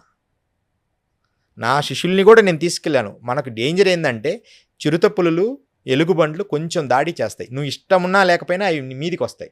కొంచెం అక్కడ మనం ప్రొటెక్ట్ చేసుకోవాలి. ఓకే. ముందే కొంచెం నిప్పులాగా దించుకోవడం, కొంచెం ఆలోచన చేసి అడుగు వేయడం. ఈ పెద్ద పులులు, సింహాలు మనిషి మీదికి రావు. అలాగని రావు అని నేను గ్యారెంటీని కాదు, వాటి ఇచ్చా. కానీ మనిషి జోలి అయితే అవి దాడి చేసి తినాలి అనుకోవు. ఈ పులుల సైకాలజీ అనమాట. కానీ చాలామంది బుక్స్ చదివి, ఇప్పుడు ఉదాహరణకి యోగం అనేది ఎలాంటిదంటే, బుక్స్ చదివి పులితో ఇలా ఉండాలి, అలా ఉండాలి, ఇలా వెళ్ళాలి అని బుక్స్ చదివి అడవిలోకి వెళ్తావా? బుక్కిస్ థియరీ వేరు, ప్రాక్టికల్ ఎక్స్పీరియన్స్. పులులకి, సింహాలకి హిమాలయాల్లో ఉంటే మనుషులే ఉండలేరు. అవి అసలు ఉండటం చాలా కష్టం. వాటి ఫుడ్ ఎక్కడి నుంచి ఉంటుంది? కొన్ని ప్లేసుల్లో ఉన్నాయి. ఇప్పుడు అడవుల్లో అంటే దాన్నో వేటాడి, హిమాలయాస్లో కొన్ని ప్లేసుల్లో ఉన్నాయి. అంటే ఇప్పుడు అడవిలాగా కొన్ని ప్లేసుల్లో ఉన్నాయి, కొన్ని ప్లేసుల్లో లేవు. అన్ని ప్లేసుల్లో ఉండాలని లేదు. అవి 1, 2 ఉన్నాయి. అంటే తగ్గుతున్నాయి ఇవి కూడా అక్కడ. మరి ఎందుకు తగ్గుతున్నాయో తెలియదు కానీ ఉన్నాయి. మనకు ఇక్కడ అమరకంట్లో ఉన్నాయి పులులు. కానీ ఒకటి అంటే అడగకూడదు కానీ అడుగుతున్నాను. ఇప్పుడు చాలామంది 300, 400, 800 సంవత్సరాలు ఉన్న యోగులు కూడా ఉన్నారని చెప్తున్నారు. కాబట్టి మీరు అక్కడ ధ్యానం చేస్తూ, అంటే చిన్న చిన్న గుడారాలు తయారు చేసుకొని, ఇన్ కేస్ అంటే మనిషి అన్న తర్వాత చావు కూడా వస్తుంది. కాబట్టి ఇన్ కేస్ అంటే వాళ్ళు చనిపోయినప్పుడు, ఆ గోరీలు కానీ లేకపోతే యోగులు కానీ చనిపోయినప్పుడు ఎలా బాడీని ఎలా క్రిమిషన్స్ చేస్తారు? అక్కడ హిమాలయాల్లో చేస్తారా అందరు కలిసి, లేకపోతే ఎలా ఉంటుందండి? మీరు ఏదైనా జరిగిందా? జరిగింది. ఎలా ఉంటుందంటే, ఒకటి ముందే చెప్తాడు ఫస్ట్, అంటే ఇక నేను ఉండను నాన్న, వెళ్తాను అని. వెళ్తానన్నప్పుడు ఏదో నీరసం వచ్చి అట్లా ఉండరు. Hmm. చాలా ఆ రోజు కూడా ఏ రోజు ఎలా ఉన్నాడో యాక్టివ్గా అదే యాక్టివ్తో ఉంటారు. మూడోది కేచరి, నాలుక ఉంటుంది. ఈ కేచరిని కంప్లీట్గా పూర్ణ కేచరేస్తాడు. పూర్ణ కేచరి అంటే నాలుక మడిచి ఇలా పైకి పెడతాడు. నాలుక ఇలా ఉందా, ఈ నాలుకను అలా పైకి పెడతాడు. ఆ లోపల హోల్ ఉందా, ముక్కులో నుంచి ఇట్లా లోపల హోల్ ఉంటుంది, దాంట్లో నుంచి పైకి పెట్టి ముక్కు రంధ్రాల పైకి పంపిస్తాడు. ఈ ముక్కు రంధ్రాలకు సంబంధాలు, ఇక్కడ ముక్కు రంధ్రాలు ఉంటాయి, ఇక్కడికి తీసుకొస్తాడు నాలుకని. తీసుకొచ్చి కన్నులు ఇక్కడ పెడతాడు. అప్పుడు ఇక్కడి నుంచి ప్రాణం వదిలేస్తాడు. ప్రాక్టికల్గా చెప్తున్నా, రియల్గా. అలా వదిలిన తర్వాత కూర్చున్నట్టే ఉంటాడు పద్మాసనంలో. అతన్ని మేము తీసుకెళ్ళి ఏం చేస్తామంటే గోన సంచిలో కానీ అలా పెట్టి, అంటే వాళ్ళు కోరుకుంటారు గుంతలో పెట్టాలా, గోన సంచిలో పెట్టాలి. గోన సంచిలో పెట్టి రాళ్ళు కట్టి చేపలకు వేయండి అని చెప్తారు. అంటే కిందికి నీటి లోపల జల సమాధి చేయండి అని చెప్తాడు. నీటి లోపలికి ఒక గుంత, ఇప్పుడు నది పారుతుంటుంది కదా, పెద్ద పెద్ద బండరాలు కట్టి అలా వేస్తే లోపల చేపలు అవన్నీ తీసుకుంటాయి కదా, అలా వేయమంటారు. అలా ఒక రకంగా చేస్తాం. ఇలా గుంత తీసి కూడా పెడతాం హిమాలయాల్లోనే. ఇక గ్లేషియర్స్ అయితే ఇంకా వదిలేయడమే, మనం ఏం చేయలేం. అది ఇంకా కొన్ని సంవత్సరాల తర్వాత కూడా అలాగే ఉంటుంది, ఎముకల గూడులాగా. మనిషి అసలు బాడీ కూడా ఎండిపోవడమే తప్ప అలాగే ఉంటుంది, స్కిన్ అలానే ఉంటుంది, అలాగే ఉంటుంది. నేను చూసినా ప్రత్యక్షంగా. అంటే తొవి తీస్తారు ఎప్పుడన్నా? తీయడం వదిలేయడమే. ఇక ఇది అలా చనిపోయిన తర్వాత ప్రాణం గ్లేషియర్స్లో. ఓకే, గ్లేషియర్స్లో పోతే ఇక ఏం చేయలే, వదిలేయడమే. మనకి గంగోత్రి వరకు మాత్రమే బూడ్చిపెట్టడం కానీ, నీటిలో జల సమాధి చేయడం కానీ. యోగులు జల సమాధే కోరుకుంటారు ఎక్కువ. గంగాలో జల సమాధే కోరుకుంటారు. ఆల్మోస్ట్ నదిలో బూడ్చిపెట్టింది ఒక్కటే, ఎక్కువ నీళ్ళల్లో వదలడమే ఎక్కువ చేశారు. ఓకే, కానీ వాళ్ళ ఇది అస్థిపంజరం అనేది కనిపించదు, ఎప్పుడులాగే ఉంటుంది శరీరం, ఎప్పుడులాగే ఉంటుంది. ఎన్ని సంవత్సరాలు ఉన్నా గ్లేషియర్స్లో ఎన్ని సంవత్సరాలు అలాగే ఉంటుంది. ఇది చాలా వింత అసలు. ఇవి కూడా అంటే ఎన్ని మనం చూడొచ్చు అంటున్నా. కొంచెం టైం ఇవ్వాలి, కొంచెం టైం ఇవ్వాలి. ఒక 6 months అన్నా టైం ఇవ్వాలి మీరు. అంటే మనం వెళ్ళగానే ఆ రోడ్డు పరస్తారు కదా కార్పెట్లో, మనం కొంచెం అన్నీ చూసుకొని జాగ్రత్తగా రోషన్ ఇలా వెళ్దాం, ఈ ప్లేస్లో ఇలా చూద్దాం, ఇక్కడ ఒకసారి చూద్దాం. అటు వెళ్ళినప్పుడు అనుకోకుండా సిద్ధపురుషులు కనపడవచ్చు, ఒకవేళ లేదు కాదు ఇట్లా వెళ్దాం. కానీ ప్రతిదీ మాత్రం నీకు వండర్గా అనిపిస్తుంది. ఎందుకు మీరు తపోవనము, ఇది భరత్ కోయిల వరకు అయితే నేను తీసుకెళ్తా, కొంచెం కష్టపడైనా నేను తీసుకెళ్తా. భరత్ కోయిల దగ్గర గురువుగారు మీరు చెప్పింది 100% నిజం. అసలు ఈ ప్రకృతిలోకి మీరు ఎలా వచ్చారు, ఈ ప్లేస్కు మీరు ఎలా రాగలిగారు అని మీరు ఖచ్చితంగా అంటారు అన్నమాట. మానవుడికి సాధ్యం కానిది ఏమీ లేదు. చాలా అద్భుతంగా ఉంటుంది హిమాలయం. డెఫినెట్గా నేను వస్తానండి సిద్ధయోగి గారు. అక్కడికి వెళ్ళొచ్చిన తర్వాత డెఫినెట్గా మళ్ళీ ఇంటర్వ్యూ చేద్దాం. మనం ఇంటర్వ్యూ చేయాలి. వెరీ సూన్ నేను మీతో వస్తాను. మీరు బయలుదేరేటప్పుడు నాకు ఒక్క కాల్ ఖచ్చితంగా మేము దాని రూట్ అంతా మీకు తెలియజేస్తాను. డెఫినెట్గా ముందు కేవికి అక్కడ అన్ని కొన్ని మనం చూసుకొని వద్దాం. డెఫినెట్గా సేఫ్ జోన్లో. డెఫినెట్గా అండి. జయ థ్యాంక్ యూ అండి. జయ గురుదత్త శ్రీమాత్రే నమః, శ్రీ గురు దత్తాత్రేయాయ నమః. సిద్ధయోగి గారి పాడ్కాస్ట్లో మేము ఒకటి చిన్నది మిస్ అయ్యాం అనమాట. నేను కిందకి రాగానే ఐడెంటిఫై చేసింది అంటే గురువు గారి ఆయన తలలో కొన్ని ఉంగరాలు, కొన్ని వజ్రాలు అవి ఇవి పెట్టున్నాయి. నేను అడిగితే ఆయన అన్నారు నర్మదా నదిలో స్నానానికి వెళ్ళినప్పుడు గురువు స్నానానికి వెళ్ళినప్పుడు దొరుకుతుంటాయి. ఒకసారి ఆ జుట్టు ఎన్ని సంవత్సరాల నుంచి అట్లా మీరు చిన్నప్పటి నుంచి? మొదటి జుట్టు చేపించాము, రెండవసారి ఇది. దాదాపు ఇది ఒక 20 సంవత్సరాల నుంచి ఓపెన్ చేయొచ్చు అండి అది. ఒకసారి మీరు చూడండి, ఇంతకుముందు కూడా ఒకసారి చూపించాము. ఇది ఏమైందంటే మొత్తం అట్టలాగా, ఒక చాటలాగా కిందికి ఇక్కడికి వచ్చింది. హైదరాబాద్ వచ్చిన తర్వాత భాగ్యనగరంలో డాక్టర్ గారు ఇలా ఉండేది నాది మెడ బరువుకి. అవి ఏం చేసినట్టు డాక్టర్ అలా ఉండకూడదు గురుగారు, కంటిన్యూ అవుతాయి, మీరు రేపు ఫ్యూచర్లో ఇబ్బంది అవుతుంది. 4 భాగాలు చేశారు. ఆ తర్వాత మరలా కొంచెం సైడ్ వస్తే 5-6 భాగాలుగా మార్చారు. కొన్ని ఆయన అన్ని ఇలా దాన్ని మేము ఇలా తయారు చేసాం. ఇప్పుడు ఇదేమో రసగుట్టిక అంటారు, ఇది పాదరస గుట్టిక అన్నమాట. స్వయంగా మూలికలతో తయారు చేస్తాం. అంటే పాదరసాన్ని గడ్డ కట్టిలేదు, మెక్యూరీని. దీన్ని మేము యోగ శక్తితో మూలికలతో గడ్డ కట్టిస్తాం. ఇది ఉండడం వల్ల 100 కిలోమీటర్లు కూడా అతి సునాయాసంగా నడవగలరు. అది యోగుల రోజుకి ఎన్ని ఒక 100 కిలోమీటర్లు నడవగలరు రోజు అట్లా కాదు, ఒక 50-30. అది కూడా చాలా గొప్ప విషయం కదా. అవును, హిమాలయస్ ఇక్కడ వేరు, హిమాలయస్ వేరు. హిమాలయాల్లో 30 కూడా నడిచిన రోజులు ఉన్నాయి, 30-50 కూడా. అసలు ఒక గాలిలో వెళ్ళిపోతున్నట్టుగా ఉంటుంది. దీన్ని గురువు గారి ఆదేశానుసారం తయారు చేస్తాం, పాదరసంతో. తయారు చేయడం కూడా కాదు, దీన్ని ఆకాశ అంటే గరుడ పక్షి గుడ్డుతో తయారు చేస్తాం మరలా దీన్ని. అప్పుడే ఇది నీ బాడీకి ఆ ఎనర్జీ వస్తుంది. దాన్ని ఎప్పుడు అలా జుట్టు కట్టి ఉంచుతాం. అది రసగుట్టుగా ఉన్నవాడే యోగి. రోషన్ గారు ఎవరైతే సిద్ధ పురుషుడో వాడి దేహం మీద పాదరసం ఉండి తీరాలి ఎక్కడో దగ్గర. సో ఇది గరుడు పక్షి యొక్క గుడ్డుతో తయారు చేసిన పాదరస గుటిక. సో దీన్ని కట్టుకుంటే ఎన్ని కిలోమీటర్స్ అయినా సునాయాసంగా అలసట లేకుండా నడవచ్చు. ఇది ఆల్మోస్ట్ మొత్తం కిందకు వచ్చేసాయి గురూజీ జుట్టు. ఇదేమో ఉంగరాలు పెట్టుంది ఏంటి అసలుకి? ఇది పరిక్రమ చేస్తున్నప్పుడు నదీ దేవత ప్రసాదించింది. ఇలాంటివి చాలా వచ్చాయి, దొరుకుతుంటాయి. ఒకసారి ఒక కుండ వెండి నాణ్యాలు దొరికాయి. వెండి నవాబుల కాలం ఒక కుండ, పెద్ద కుండ అంత సైజు. ఇప్పుడు అయితే 1.5 కేజీన్నర 2 కేజీలు ఉంటాయి. నేను కొన్ని గుర్తుగా ఉంచుకొని ఈసారి వచ్చినప్పుడు మీకు అవి కూడా చూపిస్తాను, అవి నీట్గా చూపిస్తాను మీకు. కొన్ని ఉంచుకొని మిగతా అన్ని దానం చేశా. ఇది ఉంచుకో, పూజ చేసుకో, నీ దగ్గర పెట్టుకొని అలా అందరికి పంచుకుంటూ వచ్చా. అలా వజ్రాలు కూడా దొరుకుతుంటాయి. ఒక్కసారి డైమండ్ దొరికితే ఒక అతనికి ఇస్తే చిన్న వ్యాపారం పెట్టుకున్నాం. 3 నాగపూర్ ఫారెస్ట్లో మేము నడుస్తున్నాం. ఒక 4 కాళ్ళ మండపం ఒకటి వచ్చింది, నాగరాజు, ఆయన పేరు కూడా నాగరాజే. ట్రైన్లో ఏదో పరిచయం అయ్యాడు, అక్కడ దిగాము. అక్కడ ఉన్నాయని మనకేం తెలియదు, దివ్య శక్తి ఉండి అలా కాదు, ఏదో అనుకోకుండా చిన్న 4 కాళ్ళ మండపంలో ఇలా తవ్వితే డైమండ్స్ వచ్చాయి. 3 రాళ్ళు దొరికాయి. అవి చూడరా ఏదో అంటే దాంతో ఒక చిన్న ఫ్యాక్టరీ పెట్టాడు గనులు నాగపూర్ దగ్గర. ఎంత కాస్ట్ ఉంటాయో చిన్నవే. అప్పట్లోనే దాదాపు 25-20 లక్షలు వచ్చింది, అంటే ఒక 20 years బ్యాక్. దాంతో ఒక చిన్న కంపెనీ లాగా పెట్టి అది రన్ చేస్తాం. ఓకే. సో ఇలా నర్మదా నదిలో మీరు స్నానానికి వెళ్ళినప్పుడు ఏ ఒకటి వస్తూనే ఉంటుంది. నదులలో ఏది దొరికిన ఏదో ఒకటి వస్తుంటాయి.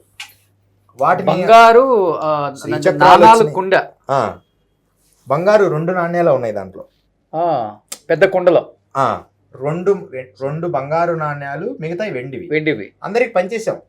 నా ఒక్కడికి ఎందుకు, నేను యోగి, నా దగ్గర ఉండకూడదు. ఇంకోటి, పరిక్రమ చేసేటప్పుడు ధనము కానీ సంపదలు నా దగ్గర ఉండకూడదు. ఎవరి మనసు ఎలా ఉంటుందో అందుకని అందరికి పంచుతాం. గ్రామాల్లో వెళ్ళి అలా ఒకటి తీసుకోండి, గురువు ఇస్తున్నాం కాబట్టి మేము ఇచ్చేటప్పుడు డిసిప్లిన్కి తీసుకుంటారు. అన్నీ మాకేంటి అనరు, సంచిలో పెట్టి ఒకటి అలా ఒకటి. సో అలా దొరుకుతూనే ఉంటాయి, అన్నీ ఏదో ఒకటి దొరుకుతుంటాయి. అంటే మనం దొరకాలి అనుకోకూడదు, అలా వెళ్తూ ఉంటే ద ఫ్లో. అసలు అదొక ఆనందం.